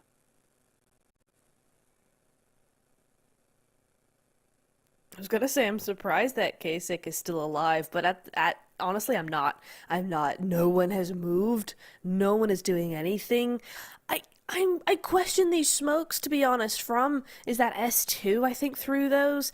I'm questioning it for sure. I guess he realizes that the mind weapon, he has that angle on them, but in a zone where inconspicuousness and invisibility is king, to put those smokes up just pinpoints you directly, all eyes on you, and that's where it's going to go down. Phase 9 pops up, the blue zone starts to close in, and teams start to move. Shockwave carved an entry point on the north edge of the circle. I think with 4 Romanian boys being put down to 2 players, they were hesitant to move in their own right. And Shockwave take full advantage of it, albeit down to just 1 player. And if 1 player can pull it off, it's Razorino.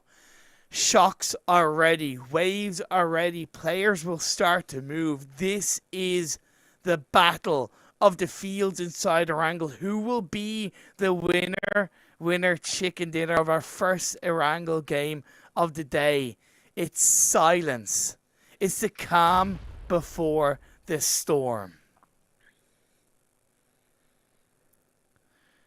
The mind weapon move in. Rogo full front. His teammate behind him.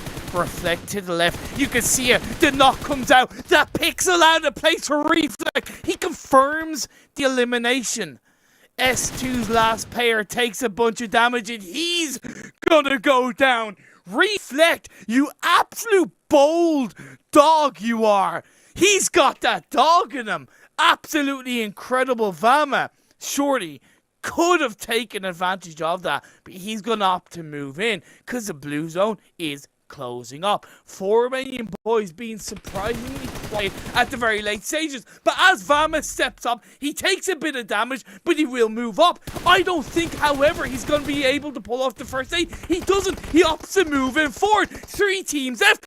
Vama's still alive. Royal takes down Razorino. We're down to a 1v1 in the final seconds. Vama doesn't even have time to pull off a first aid. He has to move up, and 4 Romanian boys take advantage for a Romanian chicken dinner. Well done for RB. Making the most of a bad situation. I gotta say, they were not on the top of my list to win that one. I mean, it could have gone any way, but with those two down, with SHOCKWAVE taking control of that northern side, I was not expecting that at all from them. Big GGs coming in there. That's gotta be a boost to what has been, frankly, a mediocre start to the day for them. Yeah, it was a poor start to today's games inside Sanhok, right? They just froze in that sense and went down early on. But this game was much more calculated. What impressed me with them at the end is that, again, definitely a product of them being put down to two players, but they stayed quiet. Oftentimes when you're the first to shoot, you're the first to go down, and they stayed disciplined to reward themselves with 19 juicy points. Very important juicy points.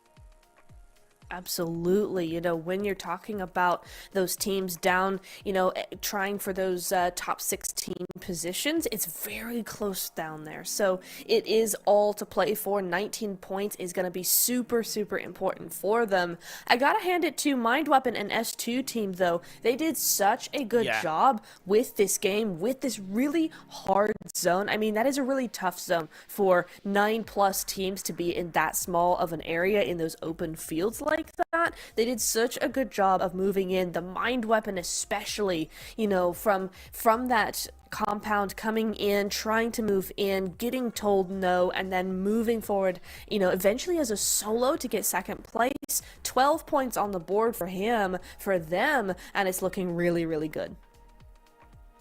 Happy with SHOCKWAVE picking up 11 points. I didn't think they were going to, and I thought they performed poorly to lose a player when they didn't have to towards the end.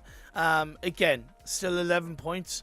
Well done to them. Sigma picking up 6. The only unfortunate thing for Sigma, right, is they are coming into this game down in 18th Neptune, and a good few teams above them, such as SHOCKWAVE, such as 4 Romanian boys, all got a bunch more points for them. So the pressure continues to be laid down onto Sigma. It really does. They're doing a great job. If it was any other lobby, they would be just really, really having a good day. But when there's that many teams in that small of a point gap, it really does put that pressure on them when a team like 4RB gets that win. I gotta say, I'm really, really surprised Team Spirit out with 0 points on the board for game number 2.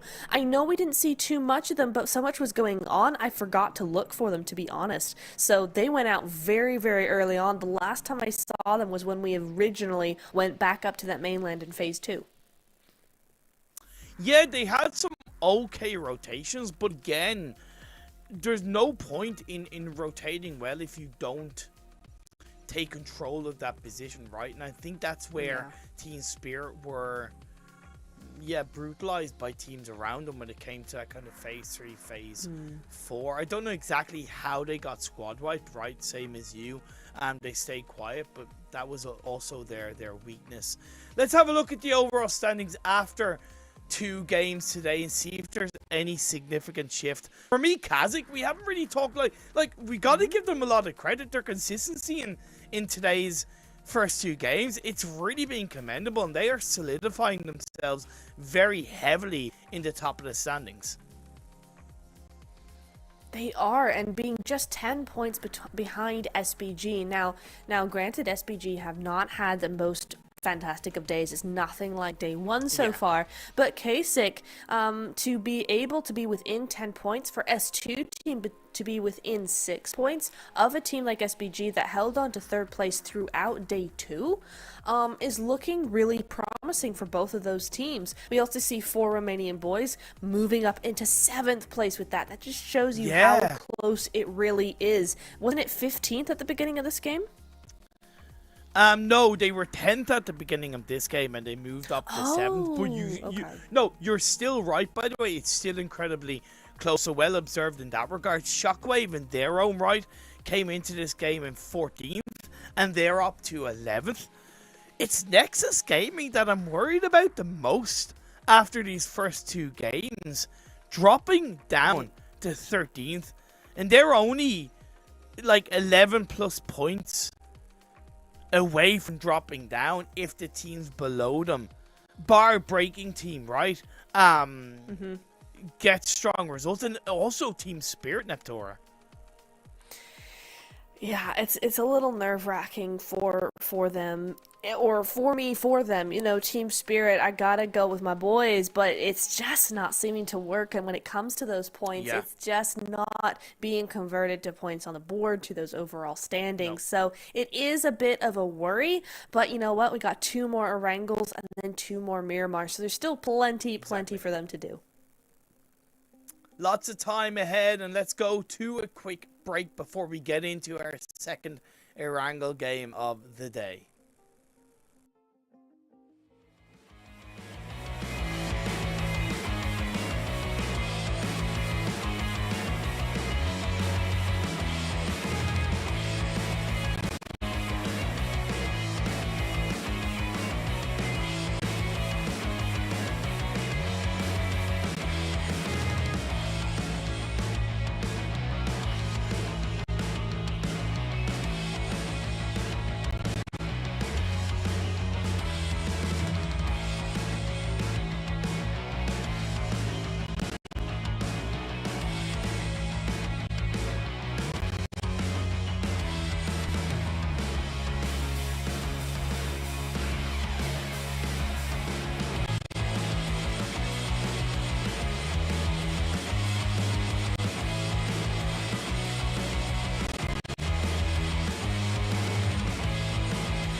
test. Watch how we flex, kick it real fresh, cause we are the best. Let's go. Yeah, we climb the highest, keep it the realest. Tall like a giant, cause you know that we're the biggest. Let's go. Yes, let's go. Let's go.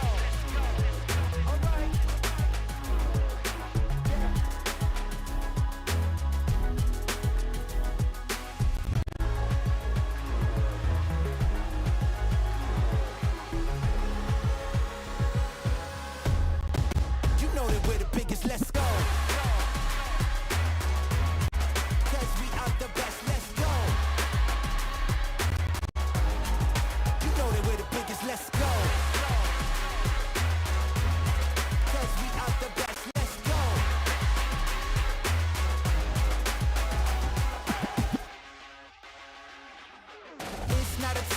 Watch how we flex when you kick it this fresh. Can't help but be the best. Let's go. This is not a test. Gotta impress. Who cares about who's next when you know that you the best? Let's work.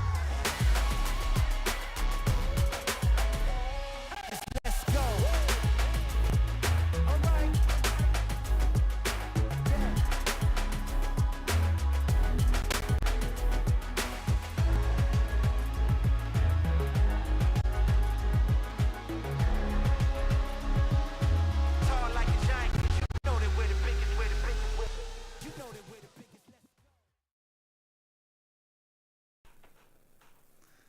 Welcome back once again to the PMSL EMEA qualifiers for Europe with myself, Imperium, and the one and only Nectora. We're 2 games down in the final day. Well, no. Oh my god, I said not to say final day. Of day 3 of the last day of the I know, that was me. Feels bad, man. Of the qualifying day. I.e., after this, the top 16 teams move in if we haven't already repeated that enough. But it's important because a lot is on the line at Tora. It is. It absolutely is. I can't imagine. I think I've been talking about this quite a bit, but I can't imagine the pressure coming in for these teams, right? We talked a little bit about it yesterday with Group B, that being their last day before finals. But in this one, it's double that, right? You've got both groups now having these final few games, and you've got both of these lobbies having to feed off of each other's energy. So if everybody is going just go at it, go, you know, I'd have nothing to lose, then they're all going to start feeding off of that. If they're more shy, more hesitant, they're also going to feed off of that. So there's a huge mental game being played here, specifically between these two groups in this specific day. And I think we can speak, I think I can speak for both of us when I say that anything we kind of point out from a critical standpoint, it's always on the understanding that we don't know how hard and how much pressure is on every single one of these teams. You're certainly more familiar with it from a coaching standpoint, having coached a PMGC team, right, and what kind of pressure that puts them under, and haven't been involved in other teams and players. However, nothing we say can ever really translate how these players are feeling, and that will always be respected. They're doing the best job they can. Absolutely, especially when it comes to, you know, a lot of these teams that this is their first experience at this level. You know, a lot of PMCO teams coming in here. We got teams from the national championships, etc. So you're looking at a lot of teams who may have experienced players on their roster, but as a whole have not seen anything like this. So big kudos to them. We're seeing some of this new blood do fantastically well under the circumstances. I mean, I know you've been their champion so far today, but Big Baby have been fantastic today so far. Just the switch from day 1 to their second day of play has been really nice to see. It's been, you know, it may not look like much on the board, but they're getting those points. We're starting to see their strategy formulate. So it's really nice to see them. Enigma, we still have more to see from them, I think, but the Mind Weapon coming in second there with an extraordinarily hard zone is really nice to see. A normal playing path, a little bit down south, Yep. but a very normal phase 1 is certainly good to see. Once again, a hot drop happening inside Milta between Sigma and EPSILON XRK. I'm a little bit disappointed with Sigma, not only because as a player, when you hot drop, you never try to cross the road. That's genuinely amateurish. But in general, for Sigma, in the evolution they've shown in the games, I think they've been more aggressive. They've definitely been just better at moments. It's sad to see them continue to be quite stubborn with this hot drop. You know, I'm gonna say that's not just a Sigma, not just an inexperienced thing. The amount of teams I've seen in the last week continue their hot drops no matter what, they will die every single time and then come right back. They will actually hot drop the same teams, even if the zone doesn't go to the normal hotspot. So I have no idea why teams continue to be so stubborn, especially when it's this early on. You just go somewhere else. Like, again, to draw a little bit on your experience, have you had that with the team that you've been involved with, where they've been in a hot drop situation for a tournament? And what has been your words of advice for them? Have you advised them to change your drop spot, or have you maybe understood their unique situation? It hasn't happened to my team specifically, but I remember we did have a conversation about if this was going to be a thing, because I did want them, I knew their gun skill, and I did want them to try and dominate some of the teams and just try and intimidate a little bit. But I did say it has to be a maximum of twice. If you're not going to go in guns blazing and be on your best form from the first hot drop, you might as well never go there again, because they're going to know that you are able to be controlled in this zone, that they have the upper hand. So maximum of twice, in my opinion. If it doesn't work the first time, you could try it again. If it doesn't work that time, or if it only works by a hair, just ignore it and go on, move on, go somewhere else, in my opinion. Genuinely, this is a call out to all potential competitive players watching. Please listen to the words that Natura put out there. You're absolutely dead right. Fundamental little rules like that really can help shape a team in a positive way. I couldn't have said that better myself as the fight continues to break out. Let's have a look, though, at where other teams are in terms of the map, with this phase 1 starting to close in. The Mind Weapon have a Gaka spread. NEXGEN still in Pachinki. And Dagestan hanging around the school area. They are indeed. You do see Shockwave starting to make that move down from Severny as well, and that's going to be a really open space for them. It's going to look nice. I think if they go in quickly enough, they'll have that control, but they may go up against their comrades in SBG over there in Yasnaya, because SBG tend to go for that northern side if they can. I am also starting to see a bit of that same split we saw from Spirit in the very first stage of last game, but if the zone goes towards Gatka again, if the zone goes away from them at all, I would really like to see a much better regroup and rotation forward.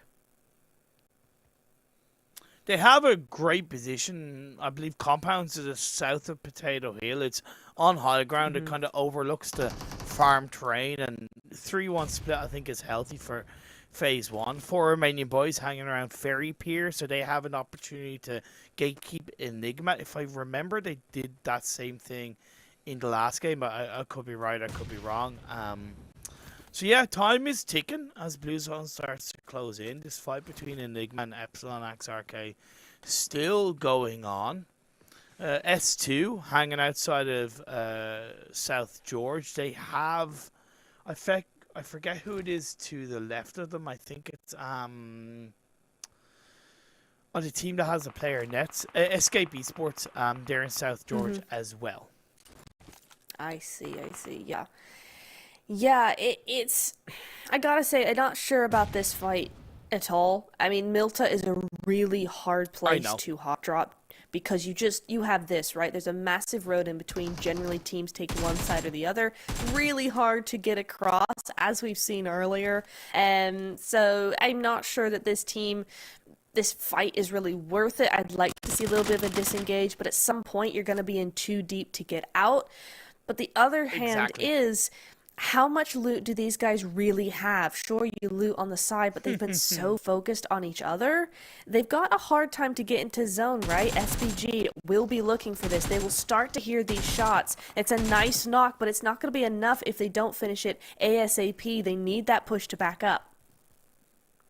Nobody's winning in this situation. Simple as that. No. Nobody's winning. You might win the battle, but you're essentially not going to win the war. You got to look at the bigger picture and what's at hand. top 16 teams make it to the finals. That should be your target. You're dead right about SPG as well. Potentially third party on the edge of the Milta train, overlooking the high ground. Still, teams continue to move on. ENIGMA have made their way across from Military Island, a little bit successfully, but not without potential shots from 4 Romanian boys.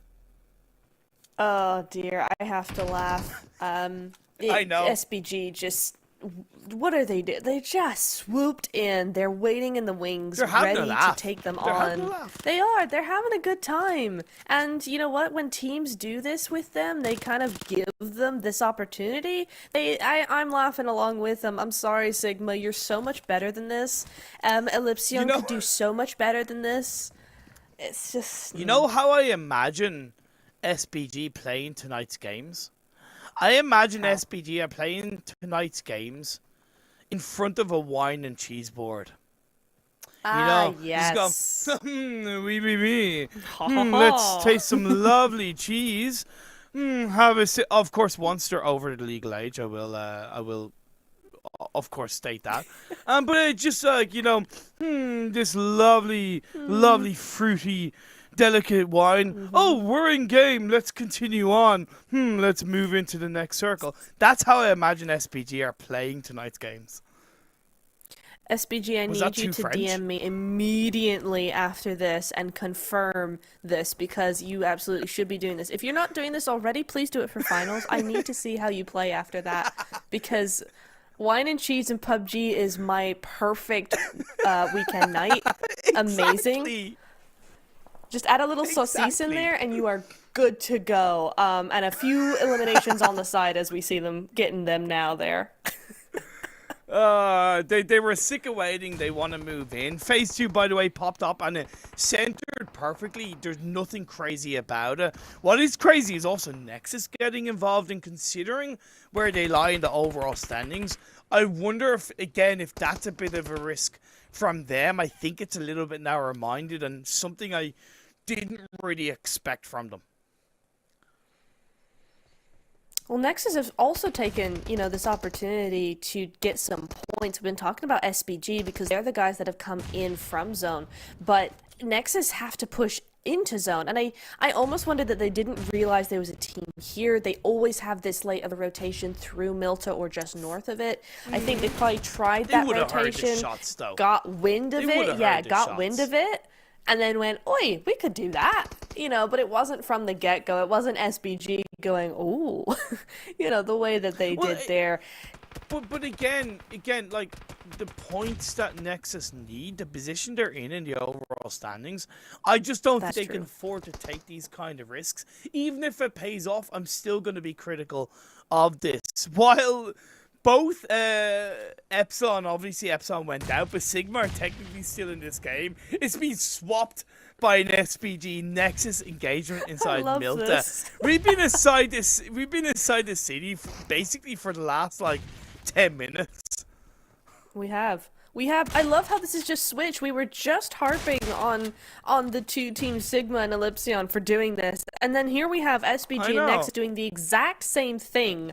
What is going on? No way! Sigma aren't even gone. Sigma get that backstab onto NEXUS. That's incredible. So that really hurts NEXUS and their ability to win out this fight, because they had a player in the backline in the form of Kapahala that was able to at least support their teammate. And now NEXUS go down with 0 eliminations. I'm going to be critical. I love my Romanian boys, but you reap what you sow. They dug their grave. They deserve to lie in it, and SPG come out on top. With 7 eliminations, right? Finally, we're starting to see the SPG from day one. It's starting to look good for them. They're getting that momentum. 7 eliminations in the first 10 games, 10 minutes even, right before stage 3 goes up, is looking really, really good. That's what you want to be building throughout the game. 4RB have had an excellent last game, but they're going to come in right on S2. Immediate mistake right here. They should have been on the other side of S2, not supporting their teammates on that side. What can they do here? They can get knocked.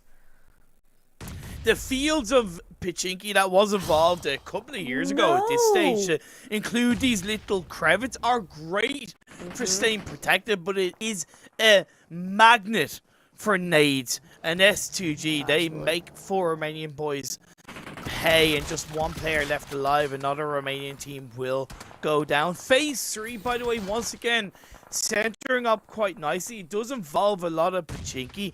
Team Spirit have that south east Pachinki high ground in a 2-2 split very effectively. Big Baby to the north of them. KASIK on top of Pachinki, Potato Hill, should I say, which is an excellent spot to have locked down.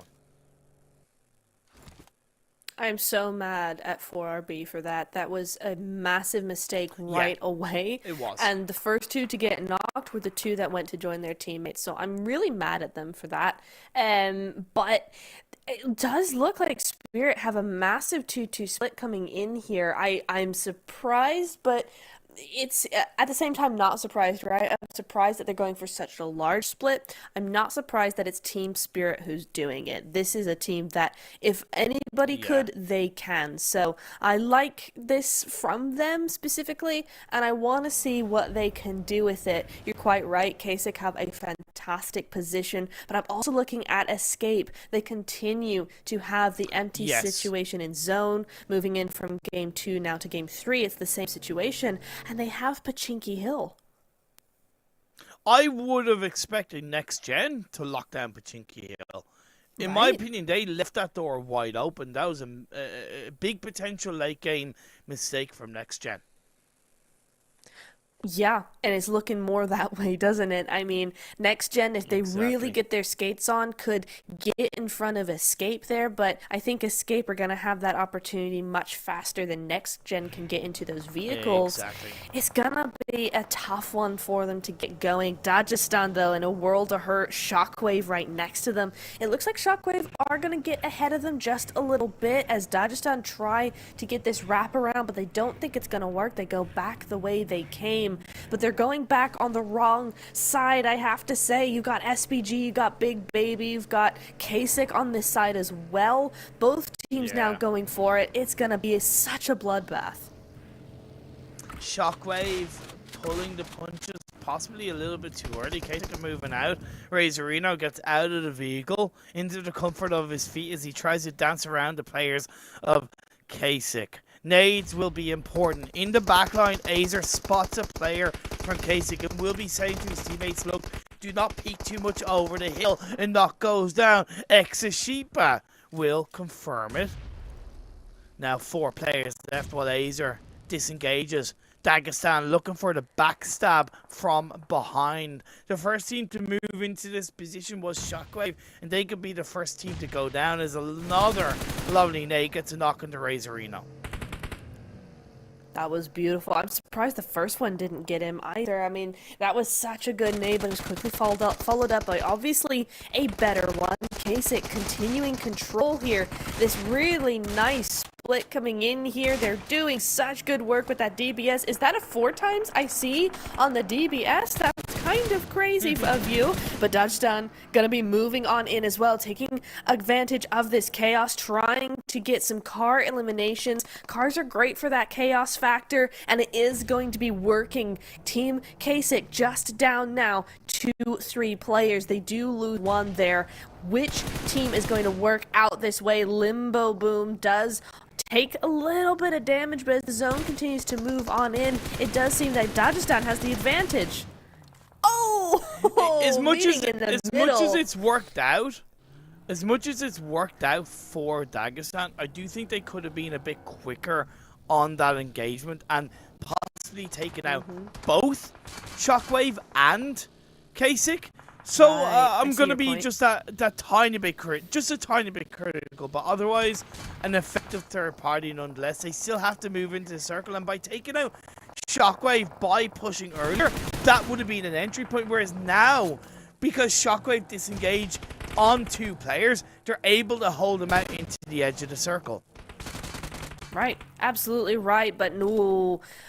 Ooh, Wagner gets a little bit tunnel-sided and gets punished for it. That vehicle is going to run him straight over. Limbo Boom manages to secure the Shockwave elimination at the end of the day, but they lose one. They're likely to lose another. They're in a really tough spot here in this zone because you've got Big Baby, you've got Spirit, you've also got a team to their north as well. Yeah, that's going to be a Mind Weapon as well. So this north side looking way too chaotic for my liking. I tell you what I do like though, that is SBG's position. Yeah, what a rotation from SBG. They were coming from the east, and of course with the previous circle shifting down south, they opted to move in on that roadside and around the coastal position to where Team Spirit were. I respect that Big Baby haven't been too aggressive on this push, maybe understanding that the likes of Team Spirit could third party from this high ground position. The Mind Weapon are in their own fight. They're not really looking to get involved, or weren't, because they are looking right in front of them at the likes of S2. Yeah, you say that they are, but somehow Limbo Boom has found himself in the middle of them. I think they may have tried to move away from that position. Escape, I'm surprised they took so long to get to this hill, these hillsides from Pachinki Hill. I expected them to go 5 minutes ago. Yeah, previous circle shift, they should have moved instantly from Pachinki Hill to this hill, or at least the compound that overlooks the hill. Maybe have a 3-1 split, even a 2-2 split, depending on their favoritism, would have worked out. You're dead right about that, but now the fight goes on between NEXGEN and S2. NEXGEN were in Pachinki, they had to move out, and S2 might be the hunted as they have held on to this position for quite a while. They shut down 4 Romanian boys. Can they shut down NEXGEN? They're looking like they can. It's not looking fantastic. To be, in some ways, I'm surprised that S2 have held on to this position for so long. But as you said earlier, it's great protection. So at the end of the day, I think this is probably their best shot at getting closer to that top 10, top 5 position that they're wanting. TNL, that solo, had a great job. No one's known he's been there for a very long time. Otherwise, he would have been naded out to the lobby for a long time ago. So he's doing a good job there. Big Baby have been able to get rid of Dagestan in the meantime, so they have almost full control of that northern edge. A great split coming in from them down that northeastern side, but Spirit, I need to see more from them. They have so much zone available to them if they'll only take control. Yeah, they could be a little bit more aggressive. Again, I want to give a bit of understanding to what can be a precarious position, possibly being third party. SBG, given an opportunity, they get a knock-in elimination onto Escape Esports. Another knock by SBG, up to 8. Now looking for more. Victor, fight! Victor wins as Victor gets knocked. Next is the last player standing behind a tree. Chucks out one, they chucks out another. But the blue zone is going to get the better of them. And SBG, they will stay alive as a full squad. Well done, but Spirit, look at them. They're rolling on in like hell on wheels. Oh my goodness me. Just moving on to SBG, taking this fight immediately. Great third party coming in, slightly late, but better late than never. Yeah. Really good stuff as the nades start flying in. Why so close to a circle shift though? I'm sorry, but I'm actually going to be critical. That was really silly. In my opinion, that was really silly. Why so close to a circle shift? Yeah, okay, they disengage away successfully, but an unnecessary move onto a potential third party. I'm gonna say that was a mistimed third party. Yeah, you're right. It looked really good, but I think they thought the fight wasn't quite over yet, and it was, and so they went there. But hey, fair kudos to them. They were able to disengage right away. I mean, that's not the kind of timing you see out of a team that's any less experienced than this one. So that is a really nicely timed retreat, as well as no damage done to either party. But now SBG are are going to know that they're over on that side. They're not going to be as free with their rotation as they might once have been. But the zone continues to make these teams really work for those wins because there's not much of that hillside left. You can see from this point of view, so much open, flat ground is available. Also, Team Spirit have honestly given the north side of the circle over to Big Baby. In my opinion, Spirit should have been focusing on locking down the high ground, whether or not it has ended up in this phase 6 circle. So a little bit of slowness from Team Spirit, but now the test is going to be in front of us. Can they take down the might of the French in the form of SBG? Naomi wrapping around behind could be a nice pincer move, but where's the unity? Where's the aggression in core play from Team Spirit? SBG given far too much time to stay alive. I agree. The only add-on I'll say to that is that Spirit actually could have very easily gone over to Big Baby, right? If they know that there's a team to their south that already has that spread, Big Baby, just because of the hillside, is not going to have that kind of spread out, but Team Spirit do not care. Victor goes on out, a really nice nade coming in there. Good work. Good work. I'm calculated to give them credit. I might be harsh, but you know what? To an extent, they definitely know what they're doing. They're disengaging away a little bit. They still have a core southeastern chunk of the circle in their favor. They're definitely aware of another team to the north of them in the form of Big Baby. All the while, S2 and NEXGEN are locked in the field of Pachinki position, hoping that the next circle goes in their favor. The Mind Weapon solo player is still alive as well. This is a 6-way dance.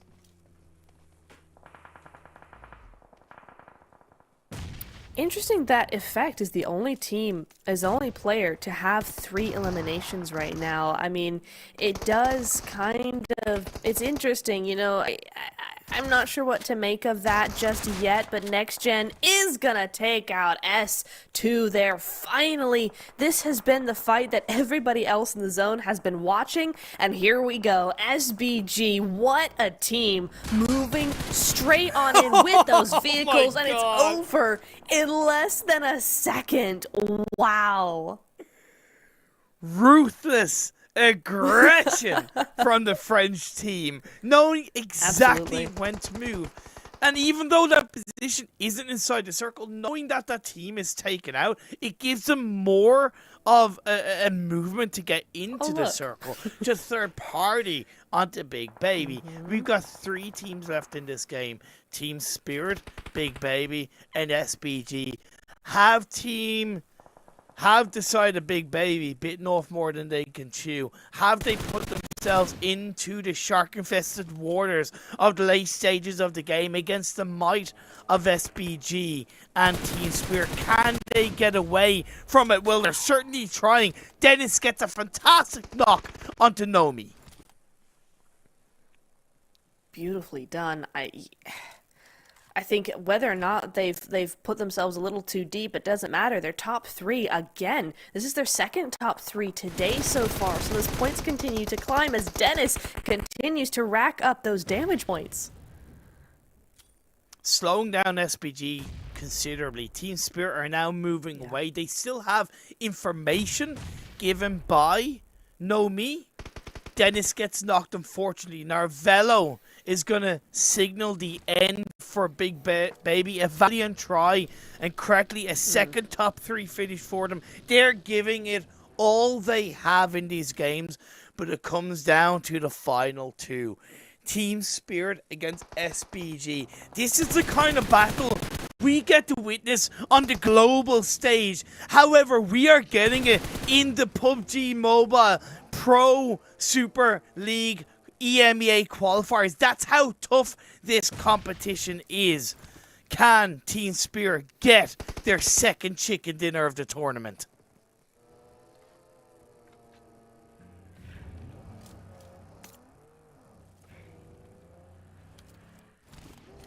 The vehicles, they sure want to, don't they, on those vehicles? They're really SBG really doing their best to hedge in Spirit right now, but Spirit will not be contained.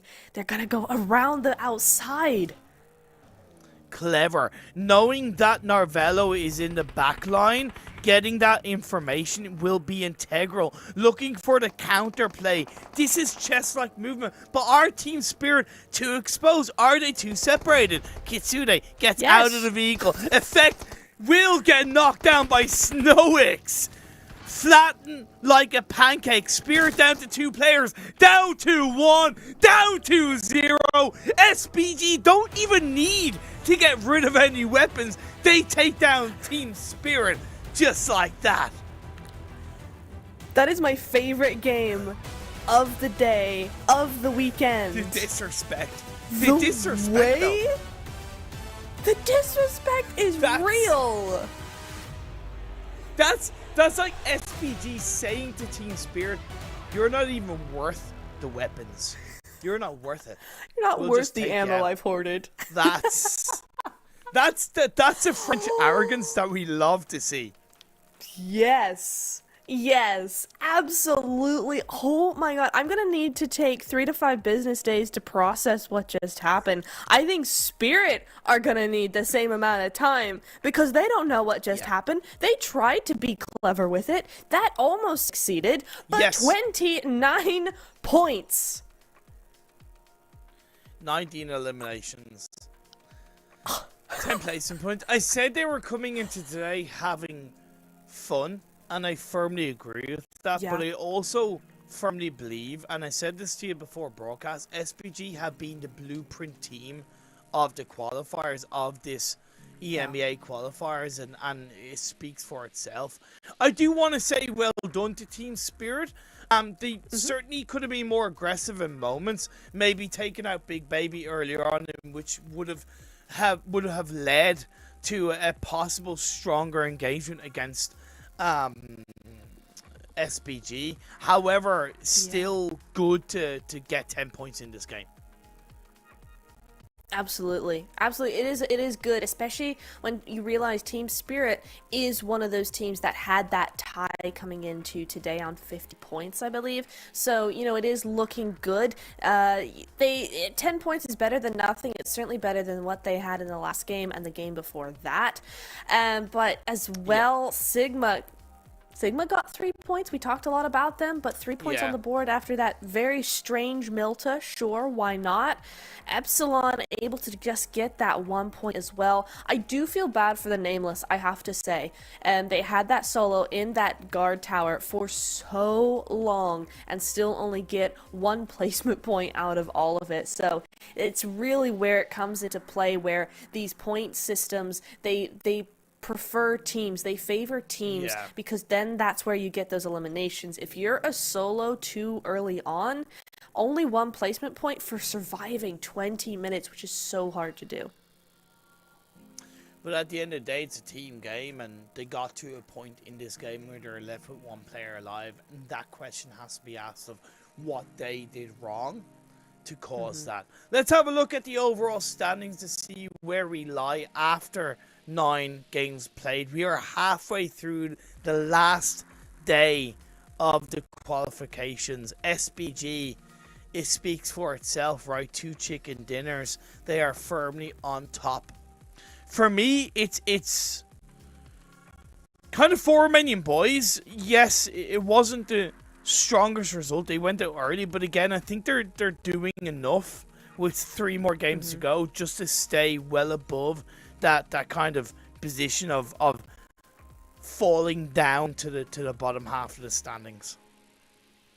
Right. You're right, they're doing enough. S2 team as well have had a great game as well. They kind of got sidelined there because of that fight with NEXGEN for so long. We were focused on other teams as well, but they've snuck up into 3rd place. They're 96 points, just 1 point ahead of Rush Team, but they're closing those gaps continually, so it's being a really good game for them as well. There we go, Team Spirit. That is more like what we expected from the first place of them. 10th place right now. Now the other 2, Dagestan, Mind Weapon rather, they've both got to get those points. They're just 4 points behind them, so it's not hard at all. But we will see how the last Erangel will shape up for them. Shockwave dropping back down to 14th. They were 11th before this game. That's how close this is coming down to, right? That's how every single game impacts not only your overall position, but in terms of what you will need to do coming into the final couple of games. Team Spirit again in 10th place. I have to say, I'm worried about Nexus Gaming down in 15th. They have, of course, an 11-point gap over 16th, but they've yet to really kick off their last day of qualifications. And baby, I tell you what, 8 points in the last game. I hate to say it, but I'm low-key favoring Big Baby over Nexus in this run of games, and that says a lot of both Big Baby's good points and Nexus's bad points. Yeah, it really does. Big Baby. I mean, when you put it like that, it's the harsh truth, but it is the truth. Big Baby are outperforming Nexus right now, and even though they had a worse day one than Nexus, that can all turn around. They're not that far off to beating them at all. At the end of the day, it's not about how you start, it's about how you finish. And with 3 more games to go, there are those opportunities to finish strong in day 3. Let's go for a quick break, and we'll be back for the final Wrangell game.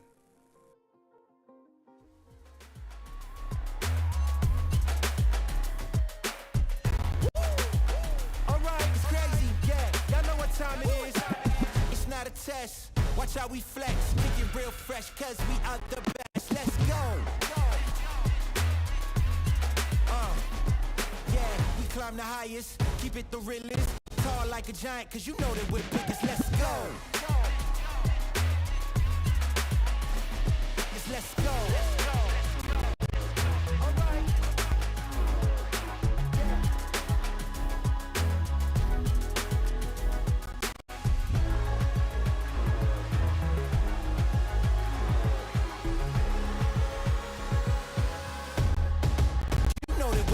Let's go. Cause we out the best, let's go. You know that we're the biggest, let's go. Cause we out the best, let's go.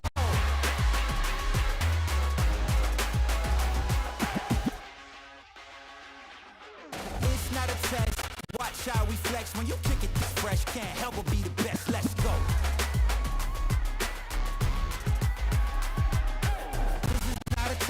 Gotta impress, who cares about who's next when you know that you the best? Let's work. Let's go.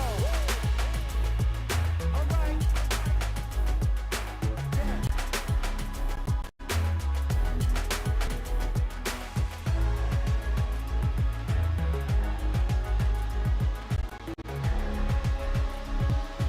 Tall like a giant, cause you know that we're the biggest, you know that we're the biggest, let's go. Cause we out the best, let's go.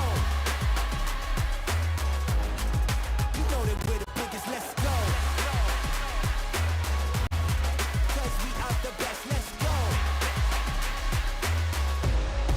You know that we're the biggest, let's go. Cause we out the best, let's go. You know that we're the biggest, let's go.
Welcome back to the PMSL EMEA qualifiers for myself Imperium with the one and only Neptor. We are heading into our final Erangel game for the day. After this, we'll have 2 Miramars and things are heating up. I want to point out something from the overall standings, Neptor. Between Spirit in 10th place and Nexus in 15th, only 8 points. Yeah. Yeah. Ow. Wow. And, okay. And to add to that, between 15th and 18th is only 16 points. So that means 24 points divide 10th and 18th. Now there's 2 teams within that, by the way, that played 12 games. That's Breaking Team and ALPI in 11th and 16th. But the point is, only 24 points. That's ultimately 1.5 good games, right? Absolutely. It's one SBG win. That's what that is. Yeah. That is such uplifting stats to hear for some of these lower teams. They just are like one good game. One. That is all we actually need. And it's true. That's all they need according to these standings. So, who's it gonna be? I don't know. I mean, it's gonna be a hard one. It is still gonna be super duper hard, but that plane path's gonna make it harder though, Imperium. It's not the worst we've seen, but again, it's a little bit tougher for the likes of Shockwave, who are going to have to travel quite a lot to get to their Severny drop spot. I would alternatively like to see them have a secondary drop spot. I feel like it could be more beneficial for them with these kind of plane paths, especially maybe coming into the finals should they make it through to the top 16. However, for now, once again, they'll have to travel far to get to Severny. Enigma won't, though. That's a team we haven't seen much from at all, I have to be honest. I think they were kind of up there in that first Erangel in those fields. We saw them for a little while, but they just are not matching up to what we thought they might do, what I hoped they might do. And it's gonna be even more difficult for them with that zone going up there. There's a lot of water involved, Imperium. We're gonna see a lot of chaos on that western side. Yeah, an interesting northeastern phase 1. We haven't really seen this kind of phase in the tournament so far. A lot of positions to lock down. It's great for Nexus, on a side note, as they'll have little to travel. Well, Shockwave take the battle against Dagestan. Again, 2 teams that are vying for top 16 spot, right? Whoever comes out on top not only get the elimination points, but they will gain the advantage in the overall standings. Yeah, this is such an important fight coming in here. Seiko is going to lose that, I just could tell. Zadira is on fire with that, but they're all such low health, Imperium. Dagestan, somehow Shockwave were unable to get a hit off onto the rest of Dagestan. It didn't seem like there was much they could do. I do see there they do have 2 down, so Dagestan were down to a solo, but still they missed their shots and they missed that opportunity to grab some really important points off of a really important team. I wonder, was it targeted by Dagestan? And I say this arguably in a good way, right? And was it targeted in the sense of knowing that Shockwave have to get vehicles and then move up to Severny? Dagestan did it in the previous game. I don't think it was the Shockwave. I think it was maybe the KASIK. Yeah, if so, what's your thoughts on it? I don't mind it. I really don't. Normally, I'm kind of against that sort of mindset that says target a team, but there is a time and place for it, right? I do see the the upsides to a tactic like that. Not every time, obviously, that's just annoying. But, you know, when you have these kinds of points and you're trying to get them out, it's a different set of mind games that you're playing here. So, again, I don't mind it, but I think they may regret that decision because SPG have just swooped in and targeted Dagestan as their first squad wipe of the game. I say first because I'm sure after that last game, it's not going to be their last. Definitely, just looking on the elimination feed, copping on to the fact that, you know, putting 2 and 2 together, making 5, knowing that Dagestan drop around school area, and just taking advantage of that. Dagestan aren't really fighting for SPG's position, and I don't think they would have predicted a team coming in and third-partying them. Well, not third-partying, but essentially taking out their weaker players. I do question why they moved so quickly from those buildings after the squad wipe. I think they could have opted to wait a couple of minutes until the coast was clear and then move down towards you know, maybe school apartments and then looked for a looting phase. Yeah, maybe that's easier said than done because they went down. Yeah, I could agree with that. I could see that they might have gone ahead and gone, you know, actually we don't have that much loot. There's no loot here. Let's move immediately. They're trying to keep that piece going. But I absolutely see what you're saying, right? That fight was bound to attract some attention considering the plane path and the trajectory of most of those teams. Yes. It would have been in their best interest to actually go ahead and just lay low. It doesn't mean loot. It doesn't mean do anything like that. It just means quiet. Just breathe after that, right? Just breathe. That's all you've 100%. Got to do.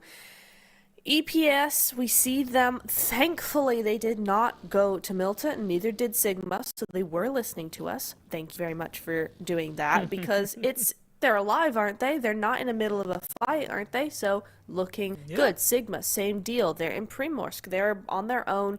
They're being a bit pressured by the zone as it starts to come on in, but stage 1 zone is not going to be the worst, but 3,000 meters, that's a bit of a panic station for me.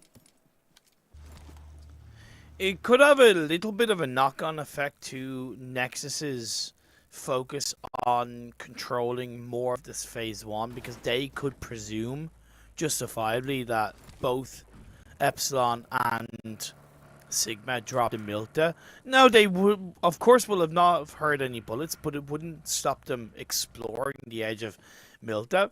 Soon, hopefully they'll realize sooner that nobody's there, so they'll focus on their position in towards phase 1. But again, just a knock-on effect that can happen. Interesting. I'm watching that map feed we got going, and Big Baby do have a fairly central position. They're just in that mid area. Looking at KASIK, KASIK have got a really good spot. Almost slap bang in the middle of zone right now. Spirit have a good entrance, as do Nexus. There's no one in Milta to really stop them from doing anything here. I almost want to see one of these teams that's not Spirit actually go for that gatekeep of that bridge, because I think these two are going to start going across it fairly shortly. But I think Spirit, the way they've been playing, they would get caught out very easily and not be able to defend themselves against a team like Nexus, who would try and third party that. S2 with a beautiful rotation from North George South George through the north of the river, across the way above Rosshawk and towards the bridge overlooking Yasnaya. I think NEXGEN, considering they're a team that drop in Pachinki, a very central part of the map, one of their weaknesses in my eyes is not rotating earlier throughout these circles. When you drop somewhere like Pachinki, you've got to take full advantage. It is a great spot in the map, and the reason why is because it's central and it allows you to rotate early. Take full advantage of that NEXGEN. I agree. They keep their full squad. They obviously know how to play quite well. It's just something about the way that they aren't getting that rotation in quick enough, as you say, that is affecting their gameplay overall. TNL have a really good rotation here. That's a standard rotation for this type of zone. It's a forward-thinking one, but the zone hasn't listened to them at all. Down it goes, right back down to Milton Power. You can see Nexus backtracking immediately. This is their zone. This is where they play. So they are going to have a really good idea of how to strategize this. So Nexus may actually be the one to watch in this zone. Also, Big Baby, that hill to the west of Lipovka is incredibly powerful. Has a couple of compounds which are able to lock down as well and use as hard cover. Lumberyard and Prison Hill are really precarious and tough to control because you have multiple angles in which teams can come in, swarm and third party you. So I wouldn't directly recommend a team lock down that position as early as phase 2. KASIK are opting to, as are NEXUS to an extent. We'll see how it pays off for them. We'll let S2 continue the momentum and go below Mansion.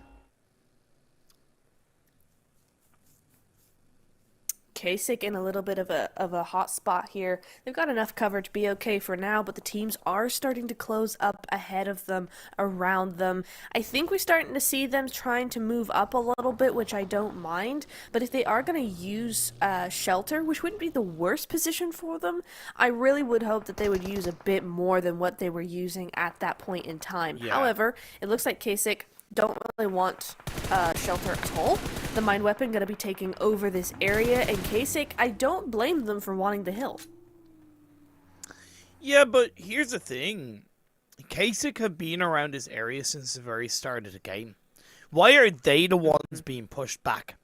Right? Why are they the ones running around trying to find cover?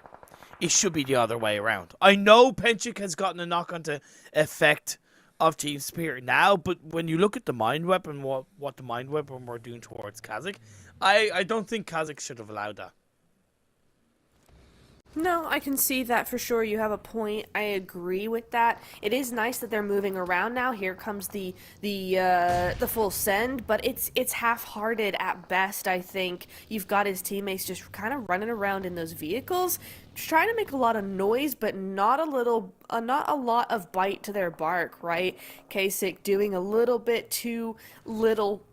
To actually make this work, make this a full push. But I think they're really just trying to intimidate. They're trying to keep Spirit in that shelter area, in the mouth of the shelter, to stop them moving out and stopping their rotation forward. The zone does go their direction, so this is helpful for them. They're gonna be able to go just fine over to that prison area. Big Baby, this is their chance now. Nexus have the south side. That's where they get to play. But Big Baby have been here from the beginning. Say that 10 times fast. And they are the ones to beat right now. Big Baby been here since the beginning. Big Baby been... Yeah, no, I can't. Nice one indeed. It's a fantastic compound that Big Baby have. The Nameless above them have put themselves in a great high ground position. I mentioned it to the west of Lipovka, a great spread they can create, and early on in the circle is very valuable. KASIK holding on to Prison Hill, while 4 Romanian boys moving through the blue, and they're going to come up against Enigma very shortly. But are Enigma ready for it? That is the question. They had a little bit of a spat over onto the military island. They're certainly working well together, right? They're driving well. You do see someone pick up their teammate there. They're stopping. They're looking. I don't like this from Enigma at all. They need to ignore 4RB. They're not doing anything right now. Lawrence does go down very, very low there, but I really hope that was the end of Enigma's participation. Thankfully, it is. Outside a zone like that, it's not going to be worth it. It is fine to just take those shots there. Lawrence, it delays them a little bit so you can get that spot first, but it's not in the long run gonna be particularly helpful for you. So that was tricky. I didn't like the start of that. Escape Esports going for a wide rotation, even through the tail end of Lipovka, and it's not bad for them for the time being. The thing is, will they be able to get information that will work in their favor? EPSILON, XRK are in front of them as they went for a wide rotation themselves.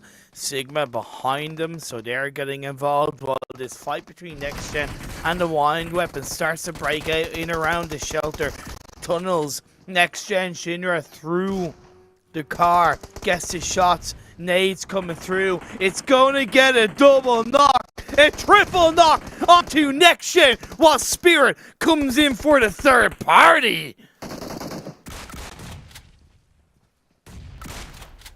Oh, down he goes. He finds him in the end, Naomi. This is the kind of Spirit we wanted to see from Team Spirit, right? Such a good third party coming in there. The DBS just taking that final shot. Poor Mind Weapon, I have to say. They did all that work and only reaped some of the rewards there, but Enigma EU trying to catch some of those hands, and it's not going to work. Team Spirit have knives. It's not looking good. Hands to a knife fight. Come on now. Nades to a knife fight. There we go. That is going to be Team Enigma down. Team Spirit, that second place woke them up. They're angry, Imperium. They don't want to be disrespected again. And I know they're down to 2 players, but I much prefer to see them down to 2 players with 6 eliminations than up as a full squad with 0 at this point of how they've been playing this tournament, right? Now they're looking for the final 2 players as the Mind Weapon. Effect throws a smoke through the tunnel, allowing himself to pick up the bones, the utility, all the health, the ammo that he needs for his side with the 3x on the M4, and now he'll be able to disengage. Phase 4, by the way, centered up on towards that prison hill. KASIK have a wonderful spread. They will have to be careful while NEXUS hold on to the southern edge of the circle. Oh, I like this from Sigma, actually. They're moving up that coastline from Mill to Power. Here we go. They do get one knocked down. Big Baby must have heard that, surely. So that it's a race against the clock at this point. Gonna try and get those knocks back up. Get ready to move out. Big Baby unlikely to push that, but they will know they're there. The zone does go down to that south side, so they just have to go 20 odd meters in. But TNL are also looking. They are now a full squad. They're ready for those eliminations. So Sigma, as good as that was, they got to pick up that pace just a little bit. The Nameless have a tough entry point into the northern part of the circle. Big Baby have that compound absolutely locked down. SBG down on the kind of low ground of the hill, you can see across the road, have those dips covered. The Nameless have no real entry point.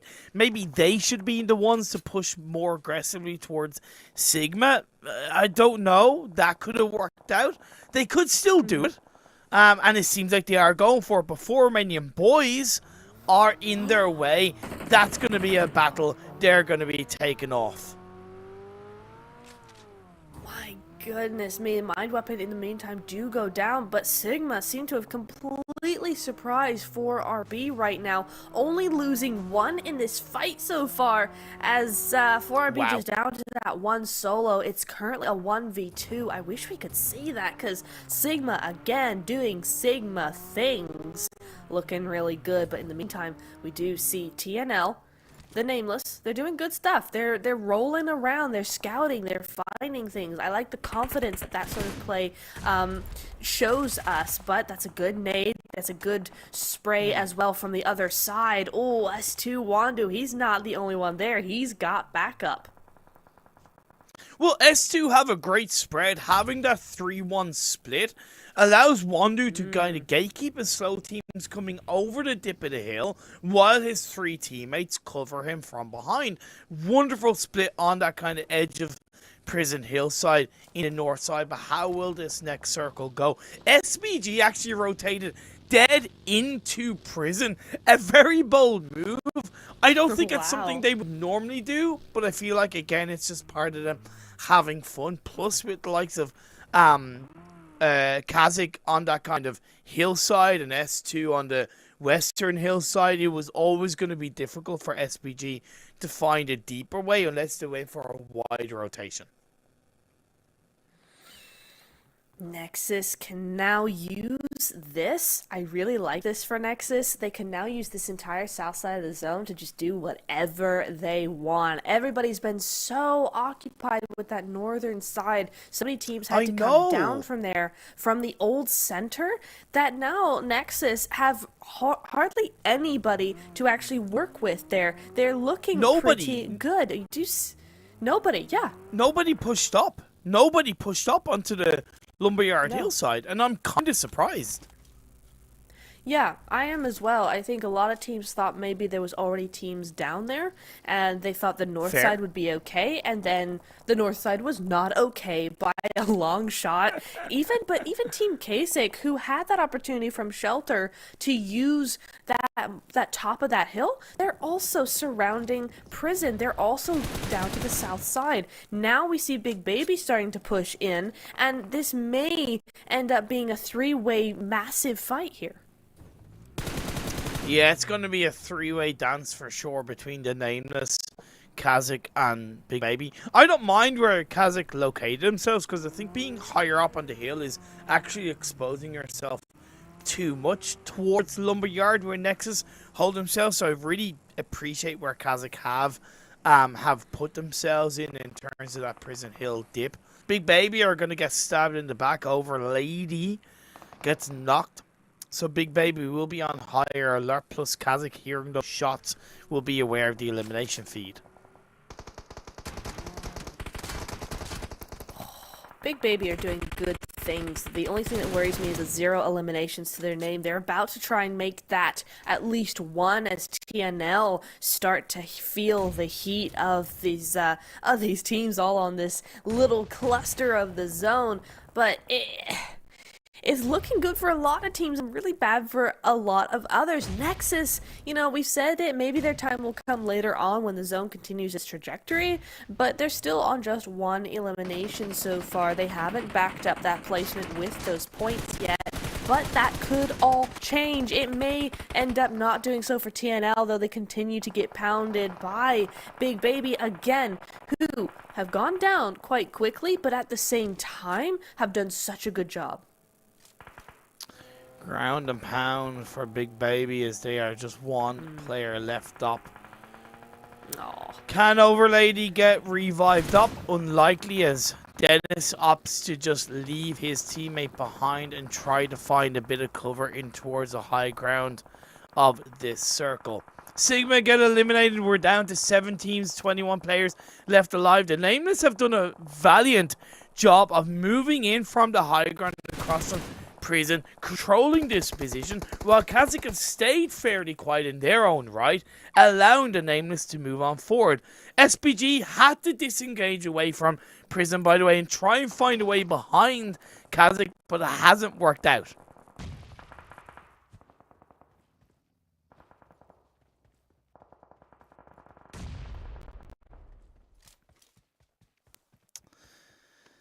Big Baby unfortunately go down. They're eliminated. 6 teams are left. A good try, but it wasn't meant to be. The Nameless have a player knocked down. 19 players. I think NEXUS have been a little bit kind of paranoid of watching their backs, keeping it covered, and maybe the lack of moving forward has allowed themselves to get exposed on the edge of the hillside as Doran took a bit of damage, has to move away. Luckily his teammate is there to hold him down and keep the Nameless away from their position.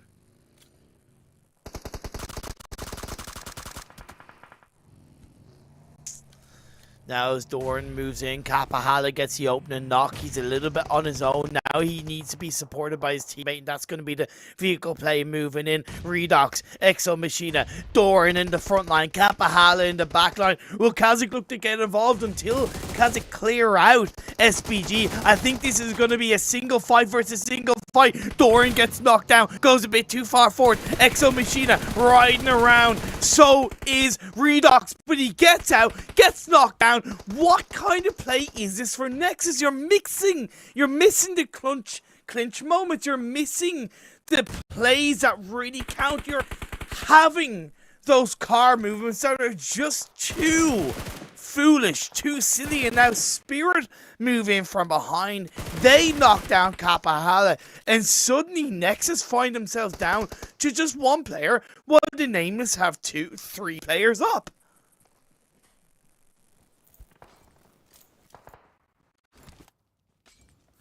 Spirit taking control off the back of a stronger result in the previous Wrangell game. Can they make it another one? Can they solidify themselves into the top 8 and secure their spot? For the Nexus, it's quite the opposite. They're going downhill. They're getting deeper and deeper, closer to the bottom 8. And I hate to say that, I love my Romanian brethren. Kapahala on top, but not this time around, as we have 5 teams left. S2 playing extremely calculated all along the western side of this map. They have controlled. They haven't been pushed too heavily, but when they have controlled. My goodness me, what a turn of events coming in here. Team KASIK certainly looking like they want this win for sure, but S2 also doing some great stuff. TNL, I love this for TNL. This is the game they needed. 7 eliminations on the board, 3 still up in a top 5 position. Imperium, it's looking really good for all of these teams. Most of these are teams that needed those points, and good.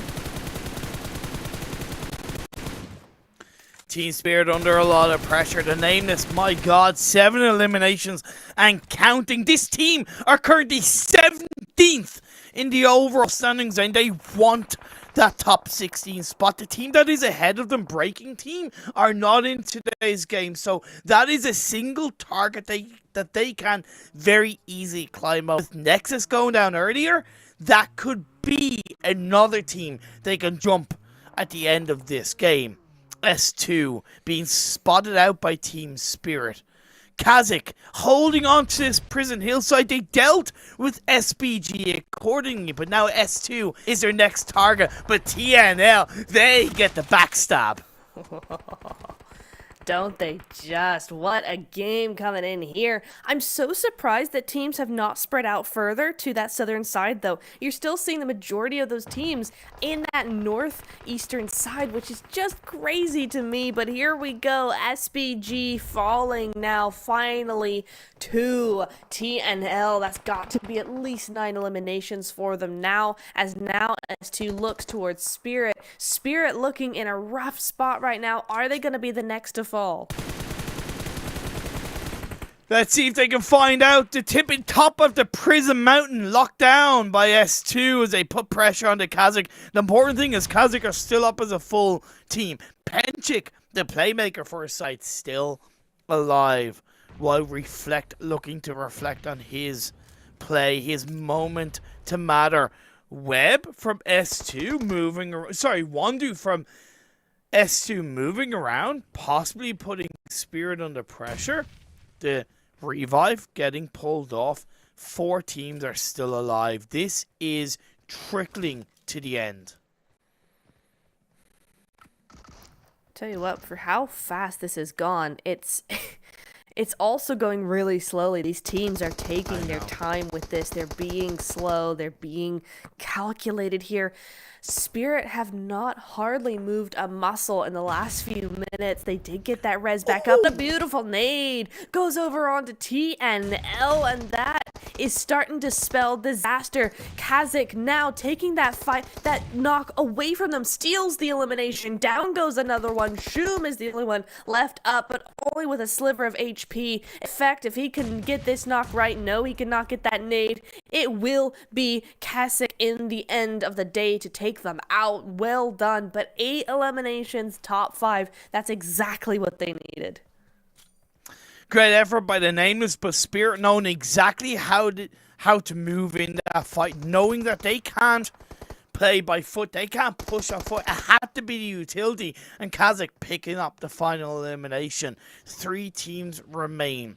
Spirit, the only team on the east but they have their blue zone behind their backs. S2 and KASIK hiding behind the rocks. The hard cover does allow a bit of a peek. Naomi splitting through the hairs of the grass, finding the needle in the haystack to take down Capson.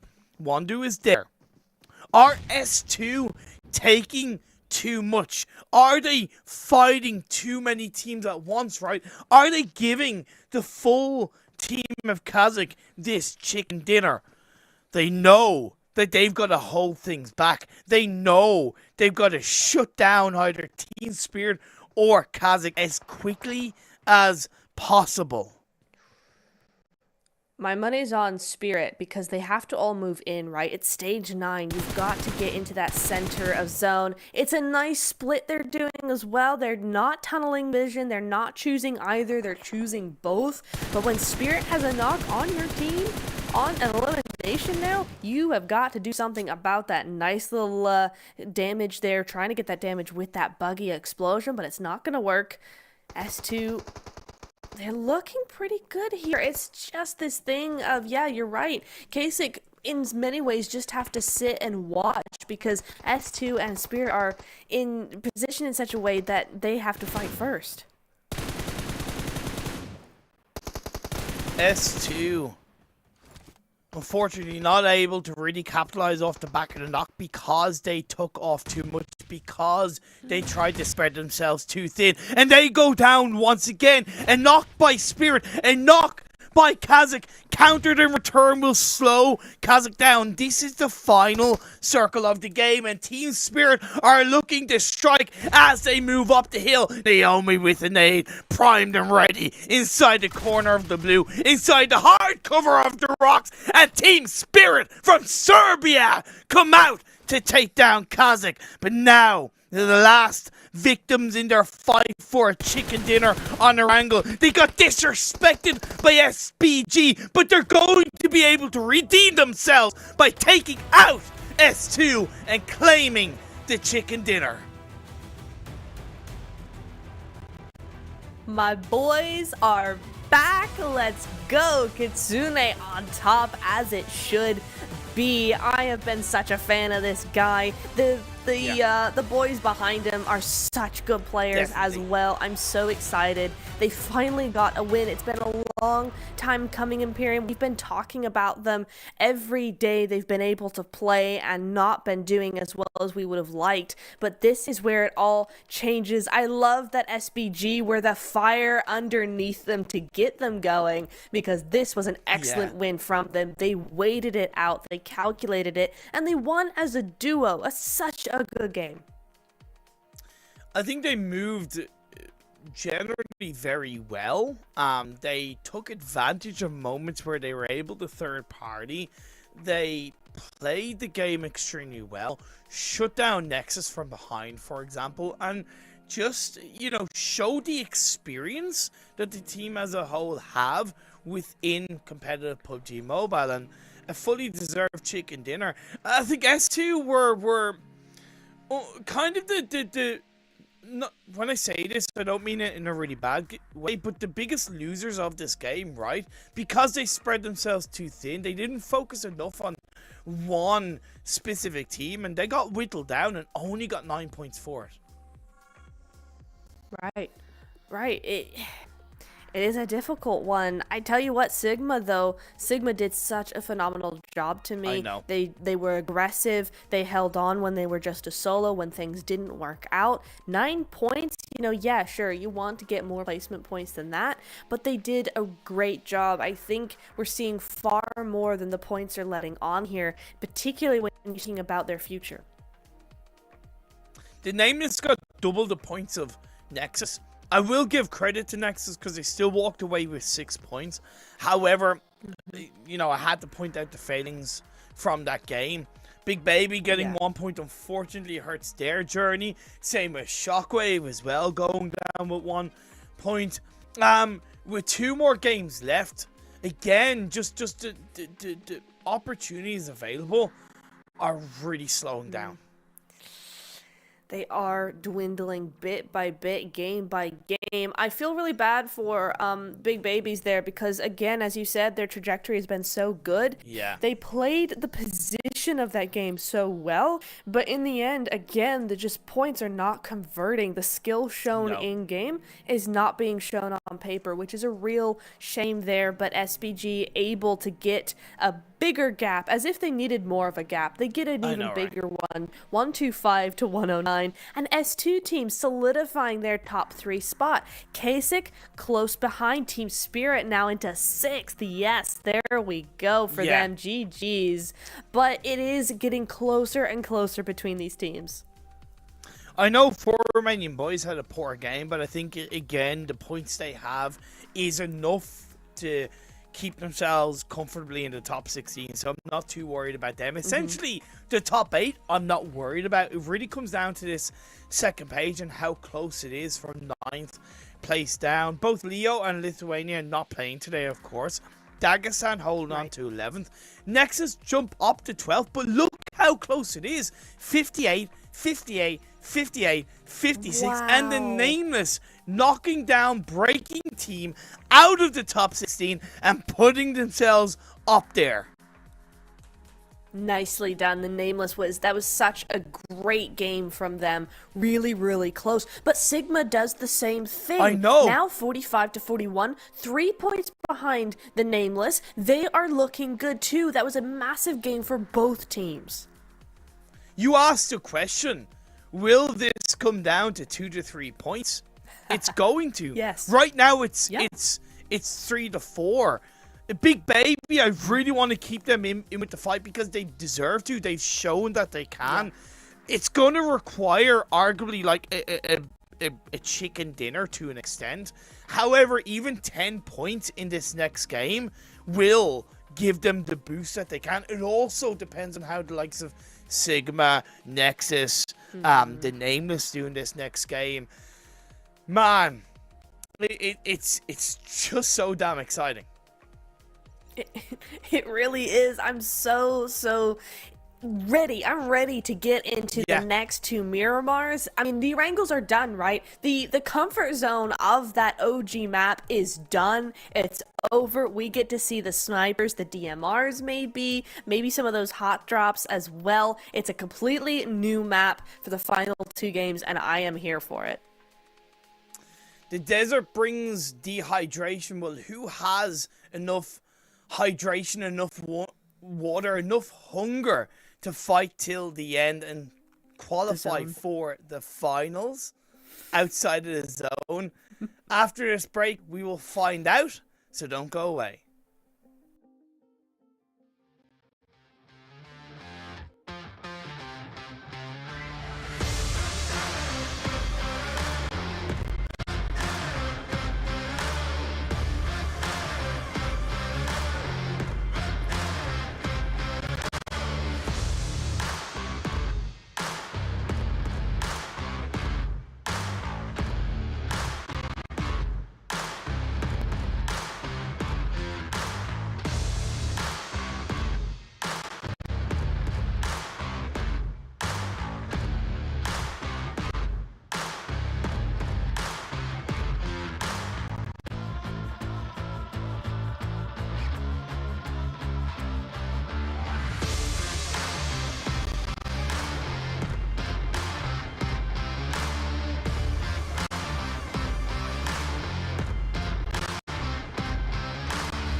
so you gotta go. Burn it up, got the fire in me. You know what's talking about victory. No dropping me to the ground, 'cause it's going down undefeated. Rise it up for all to see. Keep on living my destiny. No dropping me to the ground, yeah, it's going down undefeated.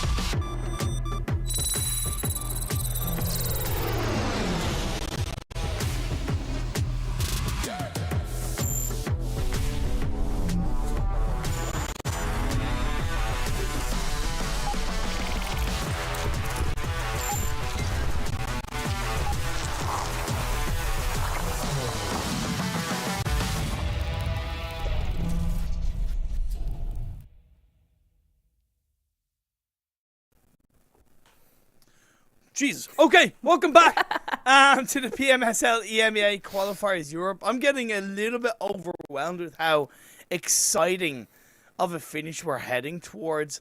I've been out of commentating for well over a year, and I've missed it, right? I've missed this moment, the end stage of a tournament where positions are being finalized. The teams roughly know what they need to do, but the thing is, Neptor, can they do it? It's so hard to say. These teams that we're really going to be focusing on are definitely the ones that have those sorts of up and down games, right? They're not incredibly consistent with how they've been playing. You know, NEXUS most definitely on our radar for that. They've been rather slow today, rather just quiet, that we've not been expecting from them. Can they pull it back together in just 2 games? That is going to be the question I think we're both going to be asking. When you look at the Nameless and Sigma, the Nameless are on 48 points, Sigma on 45. The team in 14th are ALPI on 58 points. They are not playing today. That means for especially Sigma, they have a definitive target that they can overtake. Right, you're right. All they need is 13 points from 2 games, and that will put them ahead of ALPI.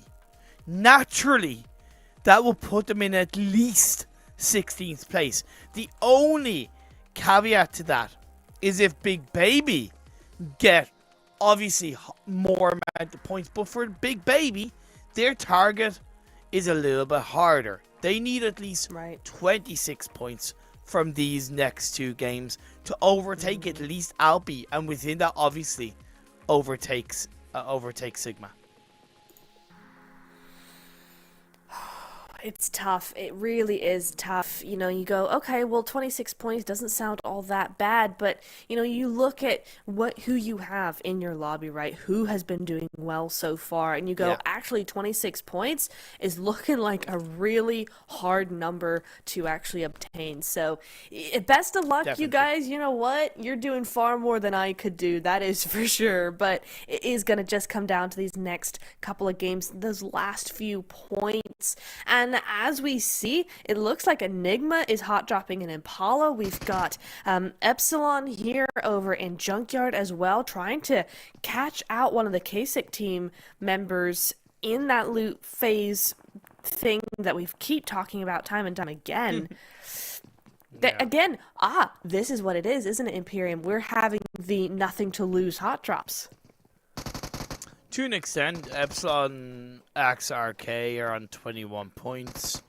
They still have 2 chances, and you're right, definitely one of those teams that have nothing to lose. And on the opposite end, KASIK doing enough to solidify themselves, so they're just somewhat having fun in the overall standings.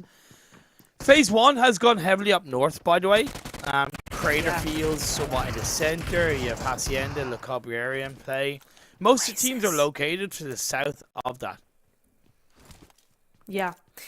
This is where you have these really hard edges of zone, right? And this is where a team like maybe even Mind Weapon based in El Hazahar, they could actually move right the way around to the north side and actually come down from that north side. There's nobody up there. You know there's nobody up there. So you have got to start, you know, thinking like that, right? Thinking of where that playing path has gone and use that information for that later game. Team KASIK look like they don't really want this fight. It's just slightly too far out of zone for them because this puts EPSILON in a great gatekeep position. I would not be surprised if KASIK move out of this position. I wouldn't hate that they move out of that position. I think it would be the smart thing to do. NEXUS start this game off somewhat strongly, picking up an elimination point against the side of ENIGMA EU. They're going to find another against one of the other players, and again, every single point is going to count for NEXUS coming into this game on 58 points, the same amount of points as the Mind Weapon. The Nameless looking to hunt them down in the overall standings. They have an opportunity to climb it, of course. They're only 2 points behind Dagestan, but again, like I said, every point's going to count. Absolutely. It sure is. And NEXUS know that. ENIGMA knows that. Unfortunately for ENIGMA, they're not able to use that knowledge and turn it into points once again. Oh, that was interesting. He was shooting out the door when he should have been looking behind him there, but no, it is NEXUS going to be taking out ENIGMA EU for the second to last game of these qualifier league stage. As we go into NEXUS being 4 points up now, that's going to do really good things for their mentality coming into the rest of this game. Yeah, I gotta say as well, Sigma coming up, they are having a really nice time. What'd you call that? A baguette gang? Is that what that's called? I think that's what we said that was called. Yeah, but only when up, it's associated with French teams, though. I mean, I suppose so. Maybe is Sigma honorary French? I don't know. Maybe we'll have to come back to you guys on that one. But Sigma on the western side of that road, they're doing what I had hoped, you know, teams would do, going around to that north side, making sure they have a clear rotation. According to our information, they're a mix of Moldovan, Italian, Kazakhstan. There's a player from Ireland, apparently. I haven't seen them play, but apparently there's a player registered from Ireland. So they're definitely not French, and they're not honorary French. Dang. I don't know if anybody would want to be classified as honorary French. Why am I dunking on the French so much? I'm so sorry. I don't know. I think it's just because you're French. Natura, I feel like if you were like, if you were Italian, I'd probably dunk on you for being Italian as well. That's true. I'm sorry, guys, but I'm not really sorry. Well, you've also got 3 French teams in here, so honestly, you have more chance to get them out there when they're on screen. But okay, it's interesting. I'll wait until there's a fully UK team, and then I might have, but I can't because I'm half English as well. Whoa. Okay. Let the record show. Did you just say we'll wait until there's a full UK team? You do know I'm not from the UK. Okay, Irish then. A full Irish team. Is that what you want to hear? Like, at least if you're going to insult my nationality, make sure you get it right. Okay, fine. Irish then. Where's the Irish team that I can pick on? Somebody show me. And then I will pick on them and screenshot it and send it to Imperium. Okay, we're going to move on. No. Typical. No. Bully the smaller nationality. I see how it is. I see how it is. What's a famous French dictator? What? No, not Mussolini. Yeah, yeah, No, you he was did. Italian. Of a famous small French guy, I think.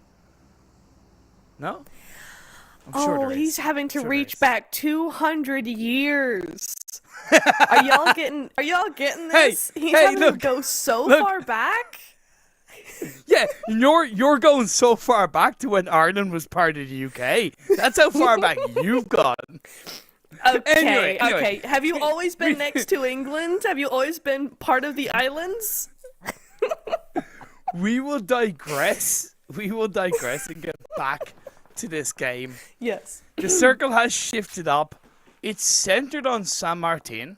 We saw SPG lose a player to the Nameless, which is, again, really good for the Nameless. Not only an elimination point, but just a level of confidence. Unfortunately, it's a little bit traded as other players get knocked.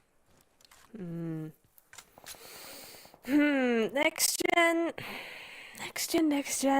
One of the French teams. I don't know. We haven't seen much from them. The only comment we've been able to make on them is that they don't rotate quickly enough. Oh, TNL. Yeah. TNL needed a good game here. They're getting picked apart. Shum does go on down, and it's against SBG, who frankly at this point do not care. They're just gonna, throw things at people and see what knocks. Honestly, it's not the team you want to go up against because SBG have nothing to lose. But on the other end of that spectrum, If I don't know exactly how they got the elimination point onto SBG Victor, but if it was a situation where they could have disengaged as a full squad off the back of that elimination, I would have done that. However, now they're being whittled down to one player, and in Miramar, that's extremely difficult to handle. Their journey, their fight for a top 16 hold down is certainly not out. Again, they hold on to 16th in the overall standings. But again, their target is to overtake ALPI on 58 points, and that only requires 10 more points. They get 1 so far from this game. Will they be able to pick up more? Imperium, the zone has gone to San Martin, which is one of my very favorite places to go. I drop there all the time, and I love when the zone stays there because it's so dynamic. I love what Escape have done with this position. They're right on top of that cliffside to the west of Hacienda. That's a great spot for them. Really hard to be kind of taken out from across the way or down below. It's really nice. I love this a lot, but Baby has now come in down from the north and is trying to do the same thing to SPG that SPG tried to do to TNL. Can they make it succeed? It's going to be a tough test. They might just want to disengage from this. They've got plenty of space to the north of where SPG are. You can see it right now. You're dead right about Escape Esports. I also love Dagestan 77 spread as well to the south of San Martin. And with the southern shift, it complements both of those teams' positions. Oh, but Sigma, this is interesting from Sigma. They've waited so long to get into the actual zone. They've spent such a long time in the blue, but yet here they come in. They're coming in right behind Big Baby. They're coming in right behind SBG, 4RB. This could be a massive fight for them that they were not wanting to have right now. Their plan is to come in quietly. This is anything but quiet when Big Baby is standing in your way. We saw the Nameless go down. Left with one player was always going to be tough, but I looked at the circle shift and I thought, perfect. Stay in one building in San Martin. You should last the next couple of circles. He went to move and got taken out by, I believe, one of the KASIK players. Why did you have to move? You didn't have to. Why did you choose to? Just not needed. And for a team, again, that kind of need all the points just to absolutely secure their spot, a bit of a foolish decision in that moment in my eyes. It may be a very visible aspect of what we were talking about, you know, when it comes to the pressure of the final couple of games, of the needing of 2-3 points to get on top, and so they start doing maybe silly stuff or weird ideas get put into play because that pressure might be getting to them to try something different, to try and get points this way or that way, when really they just need to relax. They need to play this game. You think Nexus are as pressured as they are? Do you think Nexus are playing their game any differently to how they've played everything else so far? Probably not. That's a good point. Nexus are an extremely experienced set of players, though, so that does come with the strength and knowledge of being in similar positions in the past. They're hanging on to the northeastern edge of the circle, moving around, trying to find a bit of an entry point to lock a position down. 4 Romanian boys under pressure at the hands of both Spirit and Escape Esports. I mentioned Escape Esports' position earlier on, and it's going to prove worthwhile for now. A Spirit push for Romanian boys from the back.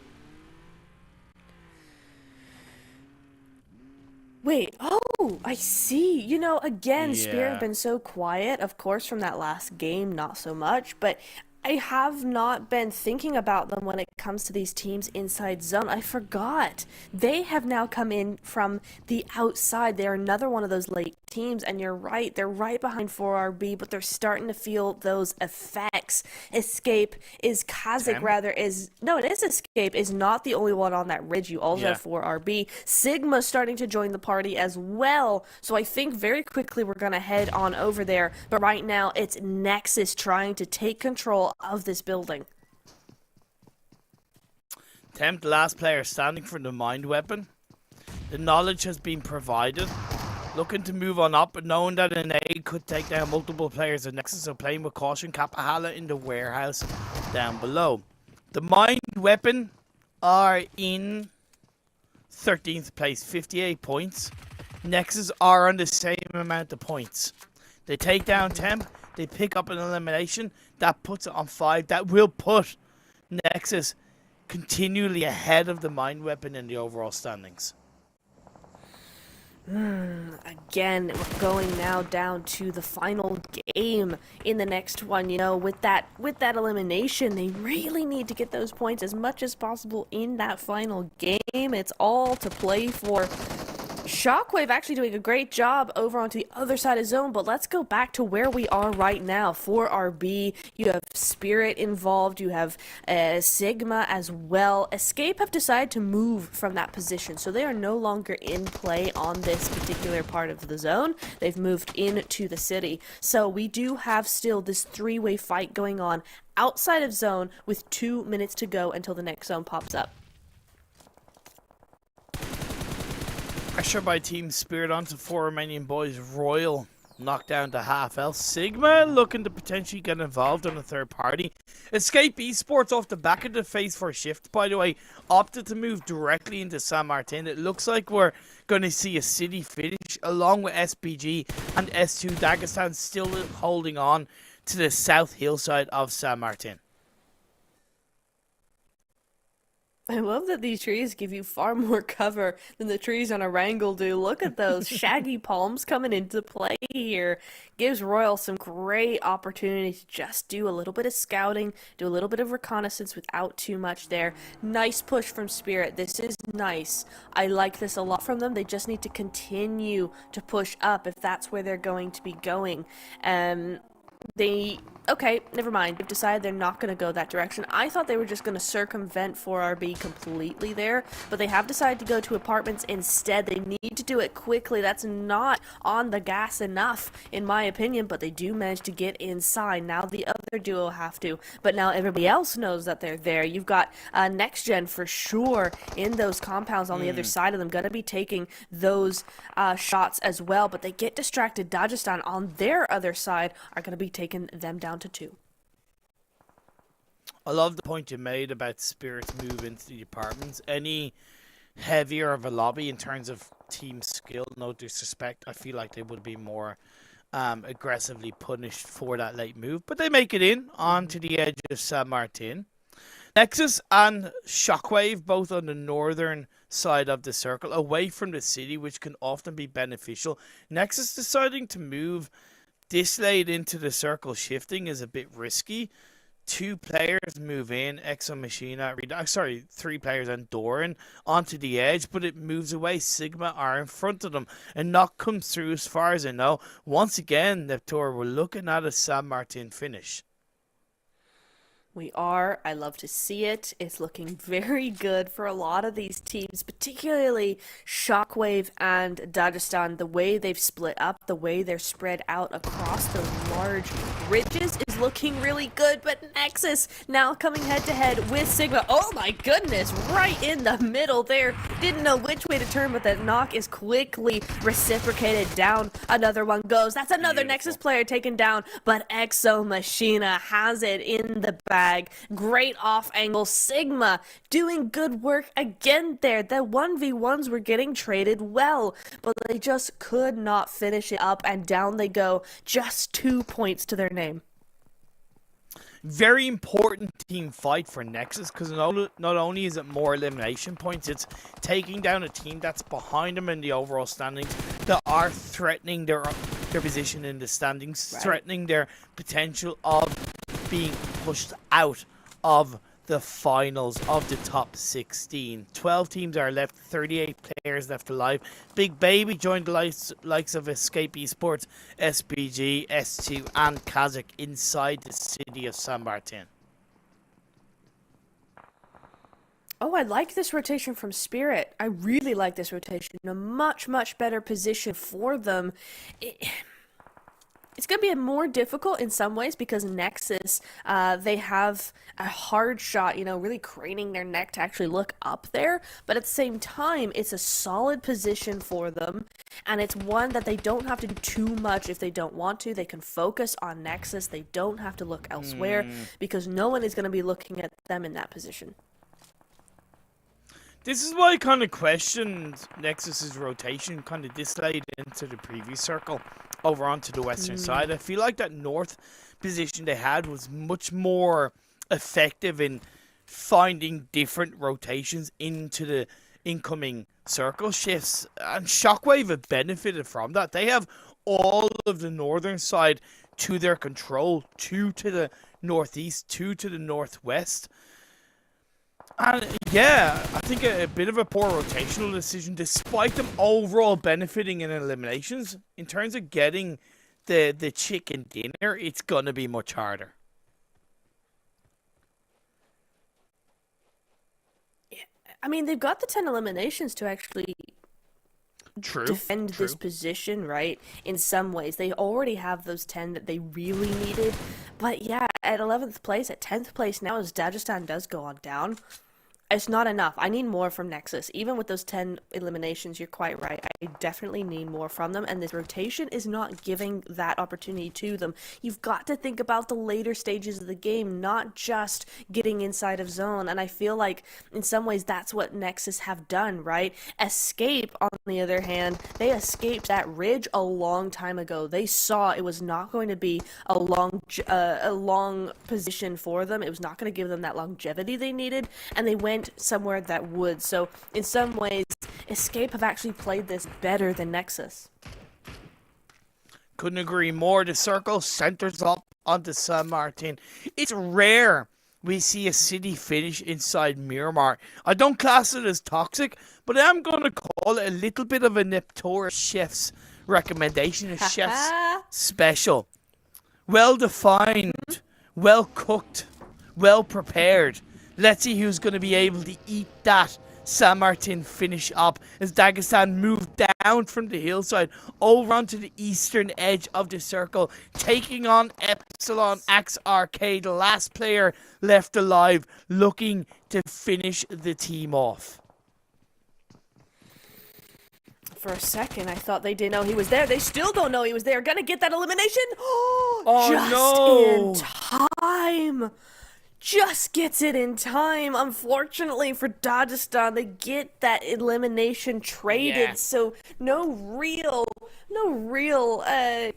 advantage there coming in, but 8 eliminations and a 3-man squad. It's not the worst, but nicely done from EPSILON there to get that last few damage hit points before he going out himself. Shockwave need to join up closer as a cohesive unit and pick either the northwest or the northeast, they could send it into San Martin, at least on the northern edge building, but they're opting to shift towards the northeast side. That will allow them to possibly gatekeep Dagestan 77, but KASIK are looking in their direction. And meanwhile, SHOCKWAVE continues to just be chilling. They've got 3 eliminations. That's not the most that we've seen from any of these teams. You know, you do still have Dagestan with 8. You had NEXUS with 10 coming in here. I mean, even Team Secret has 5, and they haven't done much at all there. So you do see SHOCKWAVE with not that many eliminations, but they do have that position, right? They got that position. They got, honestly, the position that Dagestan want. You see them now going head to head, exactly. As you do have 1 knocked. Now that's a 2nd player knocked, as far as I'm aware, unless the kill feed's just slightly too late there, a little bit lagging behind. But ALPI, yeah, just the 1 knock, but he's looking for more. Razorino on the off angle. SHOCKWAVE going for the revive. I somewhat disagree with this. I feel like a counter push should come through. A little bit of help from KASIK will shut down and slow down Dagestan 77. Allow SHOCKWAVE to back on up. Maybe that's why they didn't go for counter push, because they were a little bit more aware of a potential KASIK third party. If that's the case, credit where it's due, going for the revive. Dagestan have a player in the off angle. Phase 6 will quickly move on over to Phase 7. Where is it going to go? It seems like it's once again going to center onto San Martin. Yes, it does. And if it was me, I'll tell you who I'd give the chicken dinner to right now. It's KASIK. I think they're in the best position of this game. Interesting. I did not think you were gonna say that. Aren't they just a solo right now? No, a duo. It looks like potentially there. No? Oh, okay. It looks like you can't see them there. KASIK, yeah, they're down to a 2. But it's more the fact that at this stage, when you have a city in play, yes, technically an extra pair of eyes can give more information, but all the other teams are much closer to each other. Therefore, they'll be, in theory, taking each other out. You look at this between SHOCKWAVE and Dagestan 77. That's why I put it on over to KASIK. Fair enough. Yeah, I see that. We've seen it before where a duo, even a solo, takes advantage of these kinds of eliminations coming on through there. SBG going up against Spirit at the same time as Spirit tries to rotate around Big Baby up towards that northern side slowly but surely. Obly with that UMP, though. It's a big ask for this guy. He's just a 1v3. He's just a little guy. No eliminations, and he can get no more than 1 there. Or no more at all. GG's, but Dagestan do go out in that 8th place with 8 eliminations. I think that's got to be 1 more point there, 9 total. Still a good result for Dagestan 77, but a very important team fight win for SHOCKWAVE. Keeps them in the game, keeps them with an opportunity to pick up more eliminations. Spirit trying to push through Big Baby. The babies are going to have to get their backs against the wall and find the fight that they can to take down Spirit, but it's 4v1. It's going to be near impossible unless the likes of SBG, maybe Escape Esports third party. This seems like a well-executed team fight win and a push into the western edge of the circle by Team Spirit. Uh-oh, that's the winner. There we go. It took 3 tries, but 3 is the charm. Well done there. Razorino, though, he knows that Reflect is somewhere in there. They're trying to push up on this building because they have to. SHOCKWAVE outside of the zone, one of the only teams to be in that position. And KASIK are not allowing them a single drop of information. This does play on what you mentioned as a reason why you thought I wouldn't pick KASIK, is because of the fact that they only have 2 players. My reason, partly based off the fact that Shockwave and Dagestan would kind of pick each other off a little bit more. However, Shockwave has a full squad to play with in this team fight. However, when you enter the warehouse, you are lacking a little bit on the information as Reflex chucks out the nade. Will take Wagner down to half health as even Giga is whittled down. Shockwave are playing this cautiously. They're playing this very cautiously, and I don't mind that from them. I think a lot of their issues have been that they've been too forward, too fast with it, so now they're slowing it down. Everybody is slowing down. Team Spirit have been really good with this, right? 7 eliminations off the back of that last win, looking very nice for themselves. Escape have been here for ever. They came in like stage 5 into this position. 0 eliminations right now, but that placement is going to do them really, really good in terms of those points. They just now need to get 3, maybe 4 eliminations to have a really good game. S2 as well, possibly learning from the mistakes of the previous game and staying a bit more focused together, unified down on the south edge, but the circle will shift up north, I believe, in the favor of both Spirit and Escape Esports. As far as I know, does it?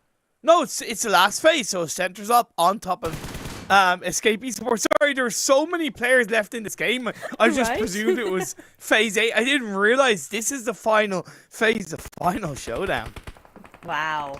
To have this many players, 19, 18 players. Oh no, KASIK gonna be going out there. It's just the solo. He quickly goes on down. S2 are still here. I haven't heard from them in a very long time, but they're still here. And now here comes Spirit with that 4v4. Can they have the Spirit? But 1 goes down, 2 goes down, nearly 3. Lava with the shotgun switches on over. But now Naomi continues to fight for Team Spirit. His last play, his last run, his last bit of health, looking to be shut down by Escape Esports. You highlighted that Escape Esports have been here since phase 5. They haven't had to move, they haven't had to fight, but Naomi, through the cracks of the doorway, finds one. He had to push away. The door fires up. He's gonna go down, and Escape Esports survive for another second, but not without Shockwave, who take down. We're finally down to 2 teams. I did not even know what happened, but Shockwave get the chicken dinner. What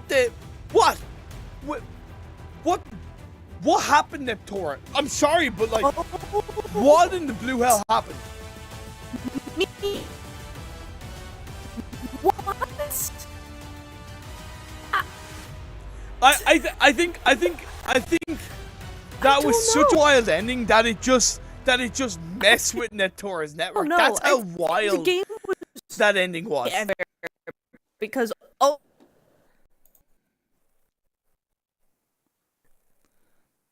Yeah, I think Netora is yeah. just yeah. Netora, are you alive? I know a French team won another game, but are you okay?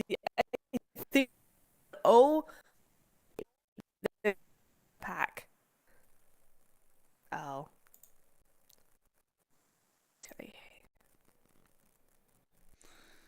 Man, this is absolutely incredible. We'll look to get Netora's connection sorted out as that Shockwave win was absolutely wild. San Martin and City finishes are always a haven for craziness, especially towards the end. I highlighted that as we got into phase 9, there were still 16 players alive. And between what I said and the fight ending between Escape Esports and Team Spirit, we were left with 2.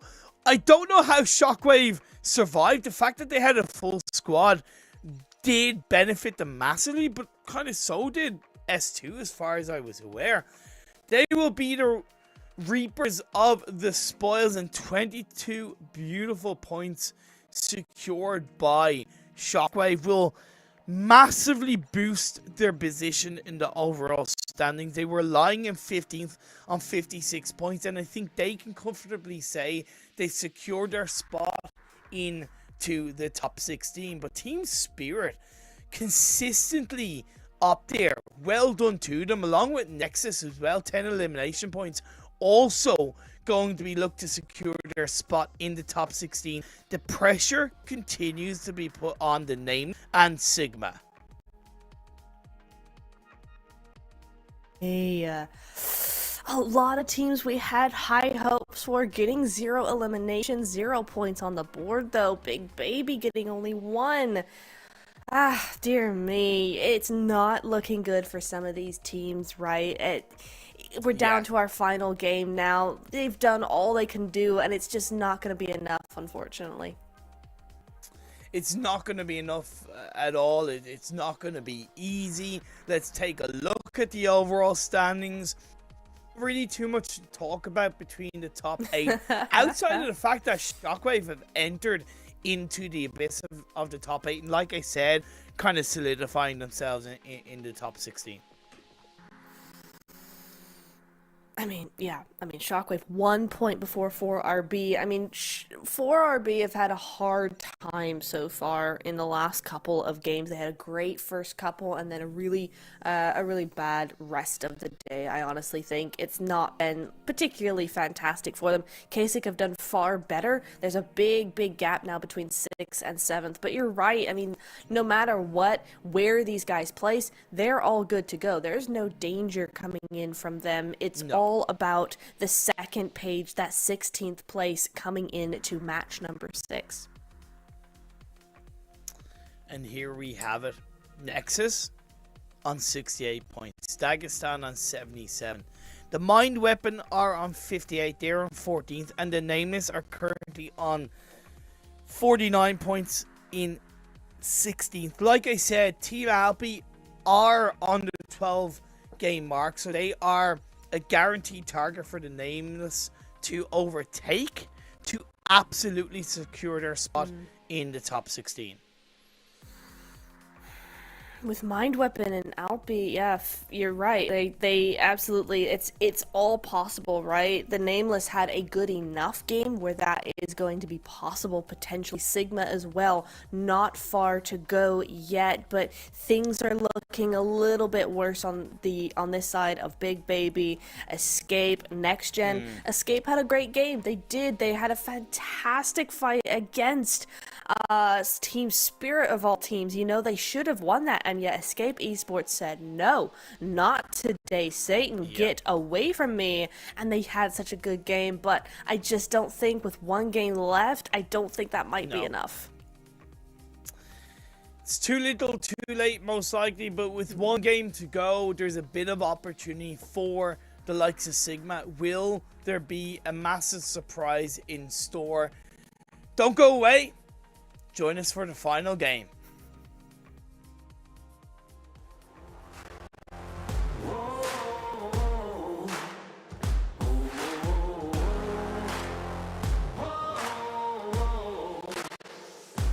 Living on the front line, the struggle's all I know. Working hard to get mine, and never letting go. And nothing's gonna stop me. I gotta do the end. I'm gonna make you think twice if you come around and try me again. Yeah. Burn it up, got the fire in me. No one's stopping my victory. No dropping me to the ground, 'cause it's going down undefeated.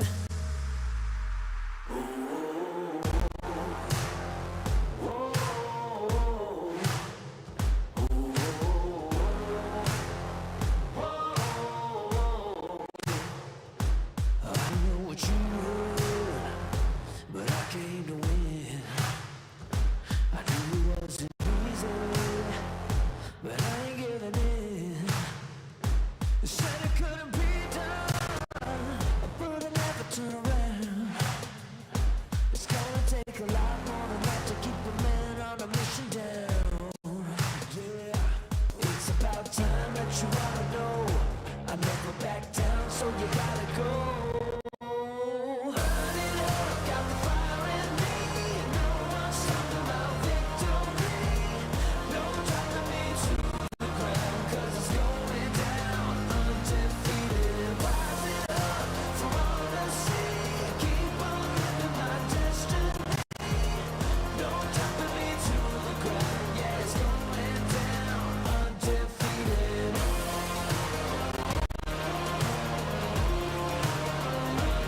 And this is it. We are heading into the last game of the day and the last game of the qualification stage of the PMSL EMEA qualifiers for the EU region. After this game, Natora, we will have the 16 teams moving on to the finals next weekend. We sure will. It's been such a great few days. These teams have absolutely given it their all. We've had such great games from all the teams, right? We've seen great plays from everybody, great wins from everybody, and it's looking very, very close. I mean, as we were discussing before the break, just a few points between each of these teams. But as we were saying, you know, Big Baby still needs 26 points to reach Team ALPI there. That is the cutoff point for that top 16 position. And it's just, unless they get one of those massive wins like SBG did earlier, it's just not looking like it's going to happen. They're on an average of 3 points per game. And they need 26. So they need to multiply their average points per game by pretty much 10, right? 9, 10. Yeah. So that kind of is a statistical sign of how big of a mountain they have to climb. On the other end of the scale, Sigma are currently in 17th. And they only need 11 points to overtake ALPI and secure their spot into the overall standings. And right now, Sigma find themselves on an average of 4.27 points per game. So they still need to triple their average points per game to hit that mark. So it's less of a mountain than Big Baby, but it's still a mountain to climb. It is, yeah, and that's actually a surprising number. I thought it was a lot more than that, considering how well they've been playing so far today. But I think that just comes into the placement points just not reaching as far as we've seen them in the past, as Team Spirit now for this final game go up against EPSILON, but EPSILON are biting back. Nomi gets a knock, will now look for the revive. EPSILON spread out, 2 players are left. Lovely pre-fire coming out. Frostino, can he get more? He has 0 ammo, 0 health now, and just 1 player left from EPSILON. Kitsune looking to go for the revives to keep his team up and in this game. I will mention that both of these teams have nothing to lose. Team Spirit are already qualified. EPSILON, unfortunately, will not make it into the top 16. But for EPSILON's confidence in Natura to be able to take out Team Spirit in the last game will hopefully give them confidence coming into more tournaments. Absolutely, yeah. I think this has been a massive experience for them, and it's done them so much good. A 1v4, though, is not really the way to send them off, but they do in a ball of glory as they get taken out there. GG's, EPSILON. But here's where you start to see these teams go, I don't care, I got nothing to lose. NEXGEN and ENIGMA going head-to-head now in these small buildings. Such a tough way to maneuver around a small areas like this, these buildings, these staircases, as another goes down. Ferrari on a rampage here. That's one. Can he get 2? No, he just full bodies the door frame. Not the best move that he's made so far. Ferrari will get taken out there. They should be able to get this res done and dusted, but maybe not while Gravy has anything to say about it. Plus, the Nameless are in the back end, possibly looking for a third party who will have heard all these shots. The Nameless, on their own mind, have pretty much they've secured their spot in the top 16. They're in 16th at the moment, unless Sigma and Big Baby again get the points required. The Nameless are in the finals. They'll want to secure it, of course, and third partying this will be a good opportunity to get the points to say, hey, we're in. I think there's not much of a better time than right now. Maybe another 30 seconds, maybe another 10, just to maybe wait until the shots get fired to actually push on in. Right now, it's a little bit too quiet to actually make that push. And Enigma know the trouble they're in. They're actually going to disengage from this. This is a smart play, but not smart enough. Shinra gonna be going in with that Tommy gun with that AKM. He's waiting at the door. Does get the one, though. Gravy is going to be able to do it, but not enough. Phoenix from the top. I don't even know how he got that knock, but a beautiful knock it was. Enigma, GG's. You tried your best. You did such a good defense there, a good aggression as well, but it's just not going to work out this time. This will give the Nameless an opportunity to pick off the bones of NEXGEN. The thing is, they're not really pushing in as quickly as they should be. And I looked at Phoenix being on the high ground position and thought he might have an impact in both the fight and the third party potential. But now it's just a single fight, and Nate comes out. And the Nameless have missed their opportunity in a big way. NEXGEN back up as a full squad. I agree. I agree. Now the Molotovs, they have time to think, right? The point of a third party is to not give your opponent time to think, time to react, time to do anything. And NEXGEN have been given the opportunity to do all of that. So it is unfortunate from the Nameless, but the thing is that I think the Nameless understand that, they realize that, and they're moving back. So I like that.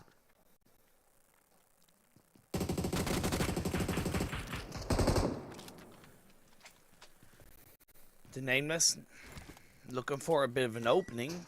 NEXGEN players are all together. They have the high ground cover, but they don't really have the angle cover.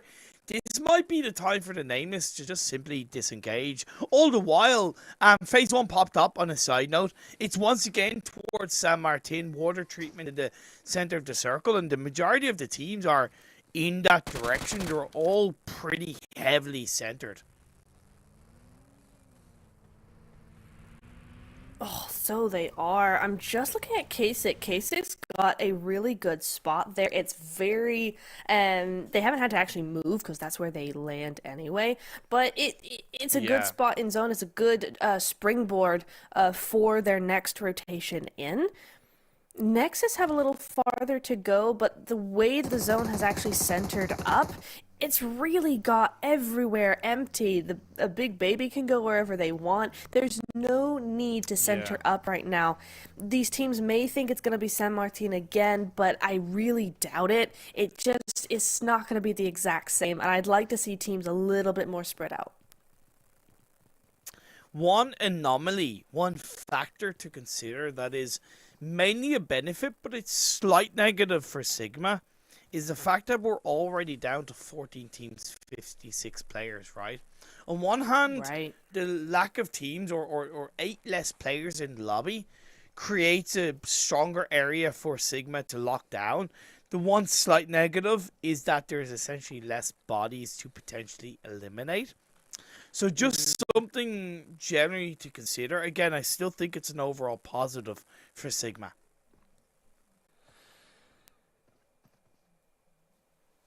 Escape, though, I'm glad to see the cautiousness coming in from Escape. They're really just looking at each other right now. I like that Baby moved away from that position a little bit. They didn't take the fight head on because they don't need to. They know the points they need to actually play this correctly. My worry is that SBG behind them, they've not been a team in the last few days to back down from any kind of fight. Ouch. And that zone is really, really hard on the teams up there, up towards the north of San Martin. It does mean that SBG are going to make an early rotation away, but it also means that Big Baby have some quick thinking to do right now as the zone goes in. I hope they go actually around to that eastern side. I'd love to see them go down towards Junkyard, those hills in front of El Hazahar. I'd love to see them do that, but Nexus might just beat them to it. Yeah, the triangle location outside of El Azahar is incredibly powerful should you lock it down early on in this game. It's high ground, you have lots of dips, you have a couple of warehouses that you're able to call home. The threat, like you mentioned, is Nexus getting there before Sigma. Sigma a little bit slow to rotate, cautiously rather than slowly, I suppose, to give them a small bit of benefit, knowing what's ahead of them, knowing that every single move they make, you know, could spell the end or could spell success. So I understand why they're taking their time, but don't be too cautious, Sigma. Don't allow teams to get too much in front of you coming into phase 3, phase 4. Especially when you consider how well they've actually played, right? That aggression is why we've loved them so much. Today, they've formulated themselves really well. That CQC, they've done really good with the positioning and the communication between players. They just need to make sure they don't falter on these rotations, to be too shy, be too hesitant. I get careful, but there's got to be a limit to that. Nicely done, though, with 4RB. Lawrence does end up actually going down there. A very important elimination point for Sigma. That means they only need 10 points to secure their spot in to the top 16. But still, stay focused, Sigma. Don't get tunnel visioned. The blue zone's closing in. It's only phase 2 damage. 4 Romanian boys will probably move away and just take the loss. Hanging on to the northwestern edge is the likes of Escape Esports, though, now, Tor. You know who else is here? Spirit, NEXGEN, S2. I thought Spirit on the map feed. I was watching Spirit move in towards S2, and I thought, oh no, here we go. But it looks like they've switched tactics. They're going for NEXGEN instead, making sure to clean up that team. NEXGEN going on down. 4 eliminations. They could have done a little bit more, but when a team like Team Spirit decides you're toast, I think it's safe to say you're toast. Miramar, I consider Team Spirit's strongest map from what we've seen so far. But one thing I'm observing between the previous game and this game is a little bit more aggression. Is it a sign of what we might see from them coming into the finals? Quite possibly. I mean, it wouldn't surprise me. Kitsune has led his former squad in that direction before.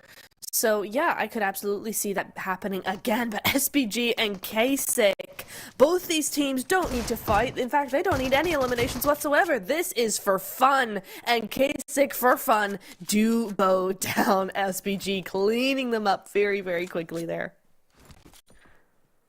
The circle shifted over towards the direction of Junkyard, which is absolutely perfect. Fuego. Mucho fuego for Nexus. They're going to be able to hang on top of the Minas Generalis hillside, that mountain area overlooking, while all the other teams from the west are going to have to find a way in. Oh, Dennis goes down. He's been such a hard hitter for his team, but he does have to go down, and there's no way they can grab him back. They are going to just have to go on without him. Down to a duo. Nicely done from Sigma again, picking up those eliminations bit by bit. I love this new phase that they're bringing forward. 3 eliminations on the board. There's still 12 teams alive, so that's a really decent score coming into that. It's a nice trajectory, and we're looking at potentially looking towards a better result. I'm not going to curse them just yet, but they just need to go the way of Big Baby. They need to go around to that northern side. Yeah, very, very good trajectory indeed from the side of Sigma. Now they only need 8 points to secure their spot in the top 16. Little by little, time ticks down and Sigma get ever closer. The confidence they're building now off the back of these eliminations are just as important. The mind weapon on the western edge. You have the Nameless inside the circle, as well as Escape, and 4 Romanian boys battling outside phase 3. Escape doing their best. We saw such a good result from them coming in here, but the trade is not going to be there. Royal does go on down. The UMP doing its job. I saw Sigma in the elimination feed picking off one of the Shockwave players on the northwestern edge of the circle outside of Hacienda, inside the hillside. I will be keeping focus on that while this fight breaks out. Unfortunately for Escape Esports, their run of the PMSL qualifiers is whittled down. When I talked to Nets, he said the team are confident. Confidence is only going to take them so far and hasn't taken them far enough, but valiant effort nonetheless, as they do take out 4 Romanian boys. They're going to be up as a full squad as well, so that's really well done on their part. Nicely done indeed. Oh, these nades though. Oh, Sigma. Don't bite off more than you can chew. Luckily, with the help of SPG, Azer gets knocked down to his knees. So now Shockwave only have 2. Sigma surely have got to be aware of that. Based off the elimination feed, seeing that player from Shockwave getting knocked down. But again, Sigma need to be cautious because they could be the team that gets third party by SBG. They cannot disengage. This is a bit of a sandpit that they're locked in. Well, whether or not they can, they're going to try. There go two of them in that vehicle trying something, trying anything. But I think they realize they can't really do much here. It has to be up against Shockwave and then move out. But the mind weapon look like they're full sending it potentially, at least in their vicinity, if not a full send. So they're starting to get teams up around them. For Sigma, I don't know how well this is going to work out. I appreciate the effort coming in here, but a much quieter rotation around the north side, which would have been better, I think. S2, though, going right in the middle of Nexus. The positions are laid out. The trap has been set, and S2 will be punished for it. Shots on the high ground. Kapahala rains down with the Scar L. Big baby Arabu in the back end will force Kapahala back. A crate drop. Level 3 gear for Nexus will certainly be good. You can see that level 3 helmet, that level 3 vest arguably kept Kapahala alive at the hands of Big Baby Arabu shooting in from the buildings down below. I'm watching Spirit, actually. Team Spirit have a massive control over this tiniest little portion, but they seem to be losing that control bit by bit as S2 move into their territory without them doing anything. I think Team Spirit a bit confused by Nexus's knock onto them, but TNL continuing to do damage here. Dagestan down just to 2. A stalemate between Sigma and Shockwave is overall beneficial for Sigma. The mind weapon inside the fields of Hacienda are staying where they are, all the while SBG in the compound to the east of all three of these teams are locking it down. They sure are. They've just been sitting there for a good long while. Escape as well have moved to the very edge of that hillside to the very north side. So they are still in the game. They still are here. They still have a good shot. But Spirit are looking to move around. You see them. They're hungry for another win, at least another few points. They want to make sure they get that qualification to finals. It's looking like they're going to be taking on Escape right now. Big Baby does end up going down at the hands of Nexus right now. So that is them out. Not enough done. Just 11th place. The Nameless benefiting from the circle shift. Escape Esports being pushed in by Spirit. You mentioned the position. Naomi goes down. Wipe goes upstairs, but now a nade from Nomi on a sliver of health. We'll have Kitsune supporting him, but also on a sliver of health. Effect is going to come in on full health. Kitsune goes down. It's 2v2. Wipe on the forefront. 1v2 with the DBS. Effect playing on towards the hay bale. Up the stairs he goes. Looks to cook a nade. Hit off the windowsill. Will it take down Effect? It might not, but he has to push back. Effect is being hurt by a third party, I believe, in the form of SPG. Hearing all those shots from the hillside above, Effect has to move around in towards another building, hoping not to get punished by SPG. He pulls off a first aid, goes back in, wipe upstairs. He's not going to get the first aid off, and Effect takes down the side of Escape Esports. I know things are kicking off, but brilliant stuff from them. Really, really good job. Escape again, almost taking out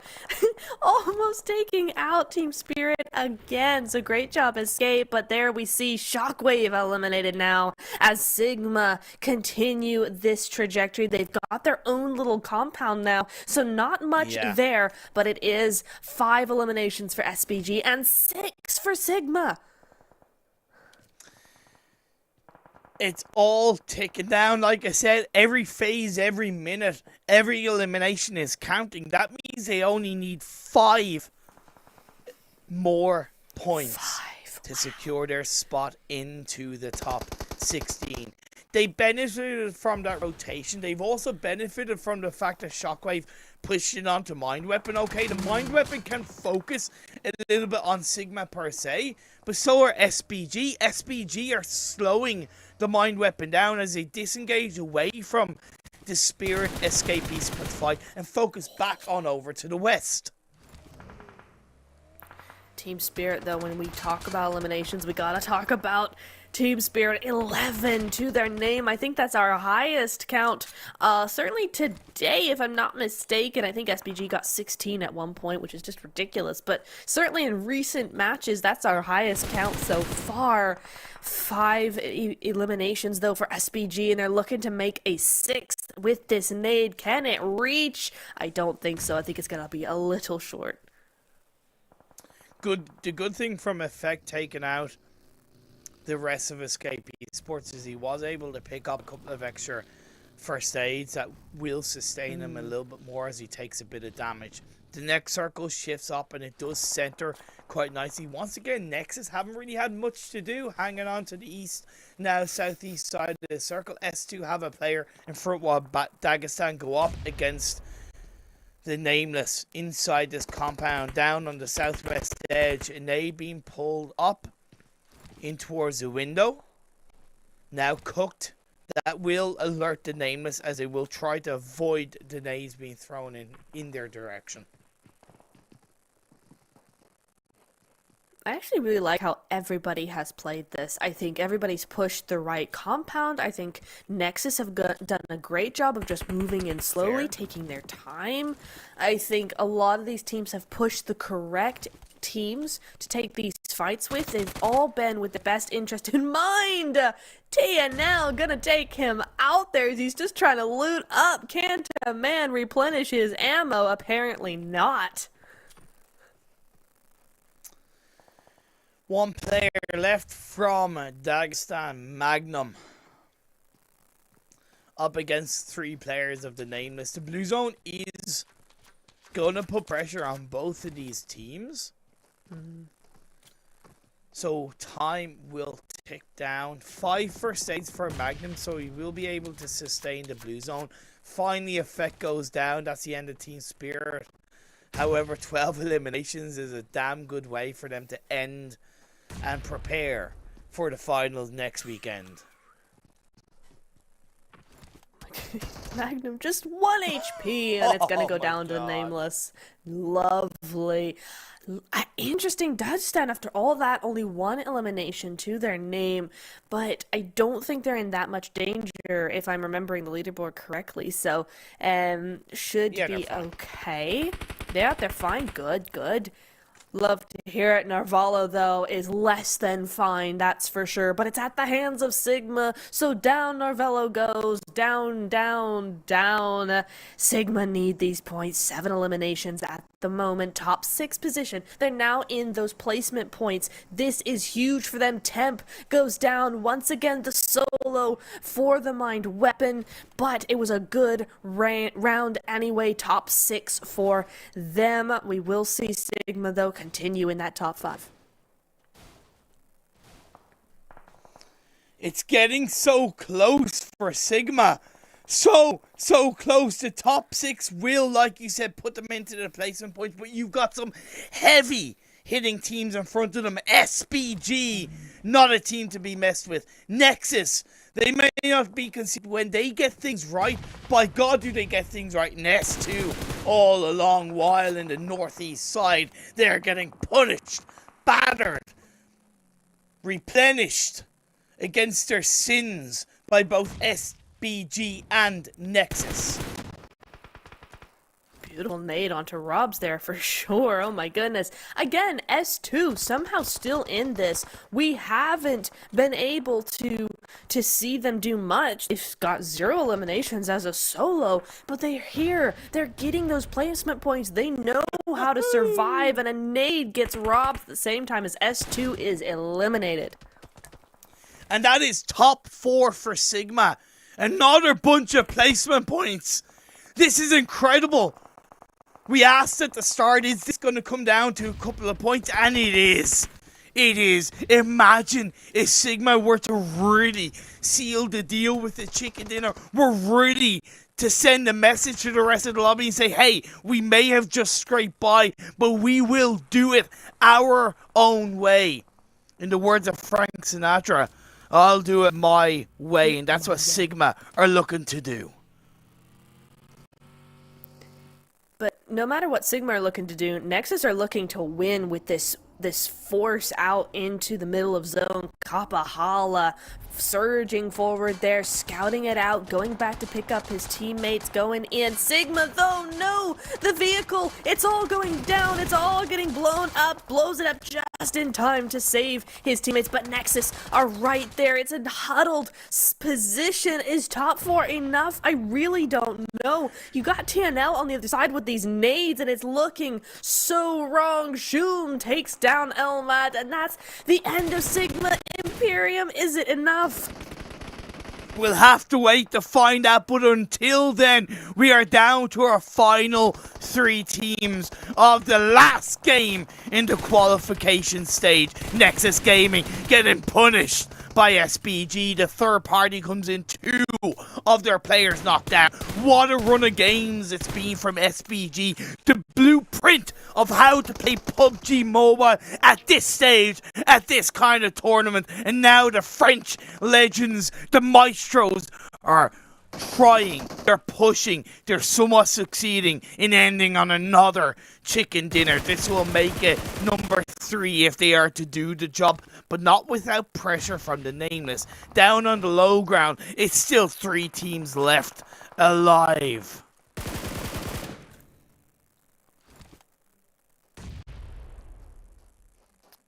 Kapahala, the solo from Nexus.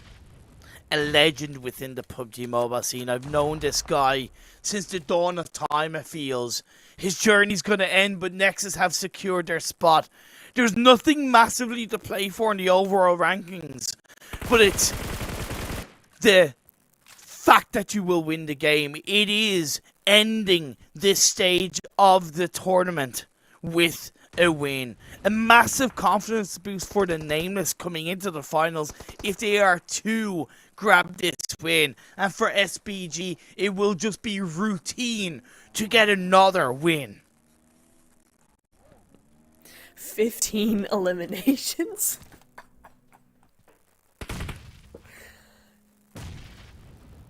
I love that that's all you said, because that's all that really needs to be said about SBG. You don't need any other words. The Baguette gang have just spread their wings throughout these games. They found their form quick enough.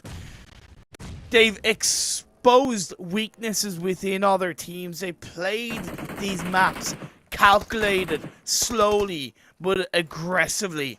But now as the final fight comes through, will they be able to get the job done and knock in the direction of the Nameless? Behind the tree, the Kami trying to take down Robs. Shoom on the other side. Both angles covered, but it's essentially 2v1. Can he use his teammate for cover? No, he isn't going to. Shoom is now the final player left standing as the French legends rain down onto the final player of the Nameless.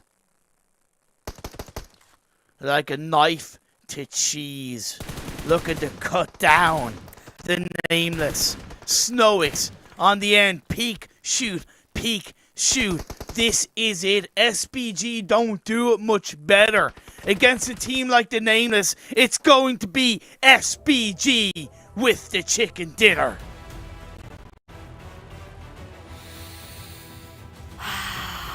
And all is right with the world, Imperium. My French boys are back again. I'm so happy. I've followed this team for so long. They got to PMGC and did their best, but it wasn't enough. Here, though, they're back better than ever. I have not seen this team be so strong ever before. I love this new era of SBG. Well qualified, well done, well played.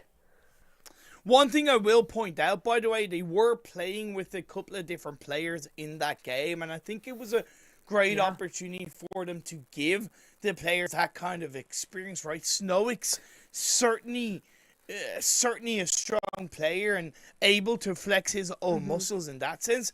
28 points for SBG. Wow. 18 eliminations. 18. I mean, Team Spirit, we thought they were looking really strong there. 11 eliminations. Nothing to be sniffed at for sure. But 18? Dude, it's just insane, but we gotta move past them. They've already qualified. It's the Nameless, it's Sigma. They're the ones who I'm looking at. Nexus even in some ways. Shockwave with just 1 point. Is that enough? I mean, there's so many questions, even down to the final match. There's so many questions. There was only one team that really had a chance of putting themselves into the top 16, and it was Sigma. We talked about them throughout this final game. The way they moved, it was a little bit slow, but they were doing the right job. They were moving into the right positions, and more importantly, getting the elimination points where it counted. Benefited from a couple of teams going out early, benefited from a circle shift or two, but at the end of the day, whether or not they've made it through, in my opinion, they have done everything within their own power as a team to get the job done, and I feel like for that, they can be proud. Yeah, absolutely. I am super happy with how they played that. It was near perfect to a T. Maybe you have a couple of slips, but for the most part, it was fantastically played, so I'm fingers crossed for Sigma. Let's have a look at the overall standings and see where our top 16 teams are placed. Vive la France! Let's go! 162 points in just 3 days. That's insane. That's nearly 50-point lead to the rest of the lobby. What a game from them in 3 winner chicken dinners. They get 162 points. That is beautiful. I love them so much. So S2 team, by the way, I gotta hand it to them. Team Spirit. Yeah. By the way, that's an average of 13 points per game for SPG. Wow. So certainly an incredible run games for them. Team Spirit ending in 3rd place, I think, is a bit of a surprise. But credit to them, they brought the heat on today's 6 games. It wasn't the best start, but again, those last 3 or 4 games giving us a bit of a sign of what they can do in the finals for sure. For me, though, I think it's important that we really show the bottom half of the standings. Have Sigma done enough?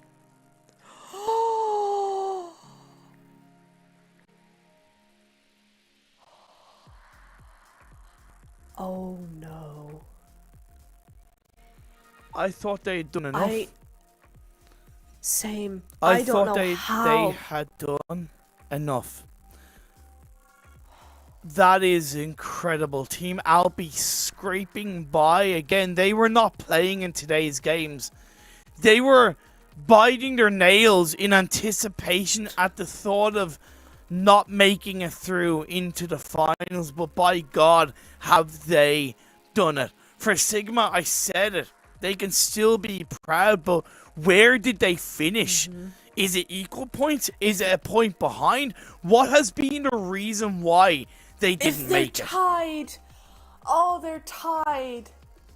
Oh, wow. But just 2 placement points puts ALPI above Sigma. No, 10 in the placement points. 16th.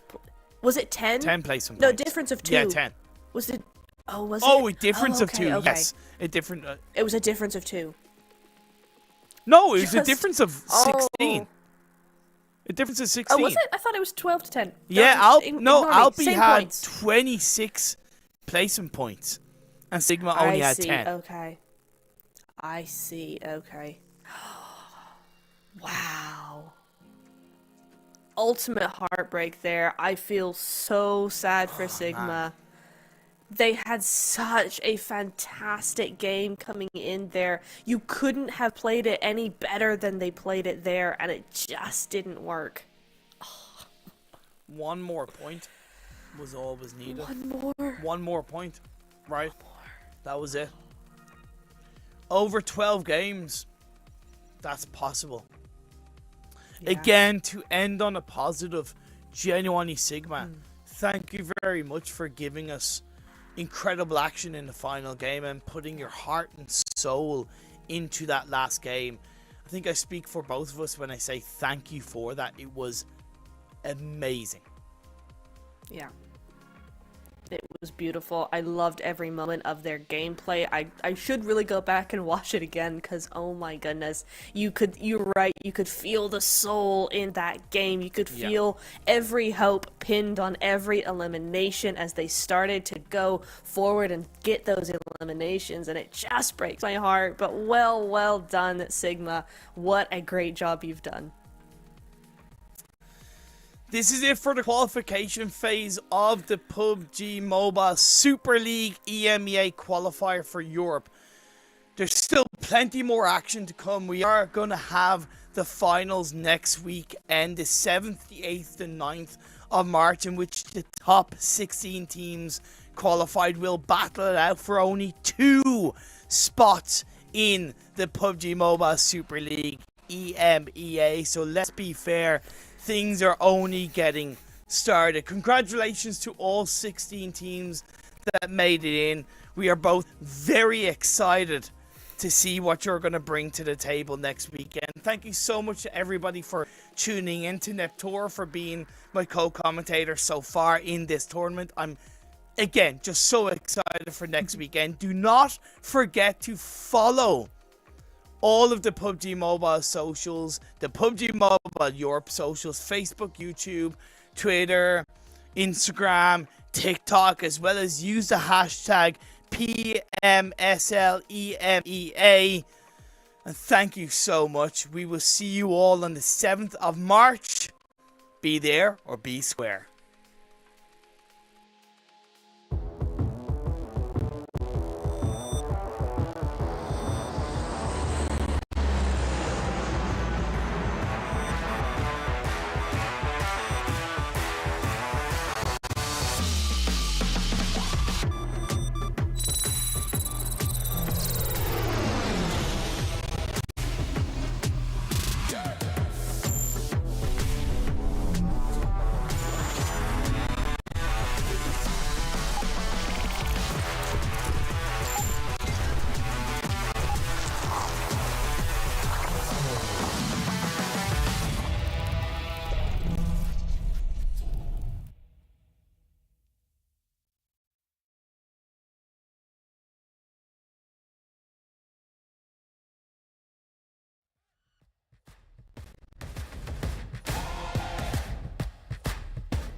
clock on every life. No rest, no pain, I'm in overdrive. Get your beauty sleep, kick up your feet, yeah, waste it all. Me, I'm not stopping, I'm not dropping, yeah, they're gonna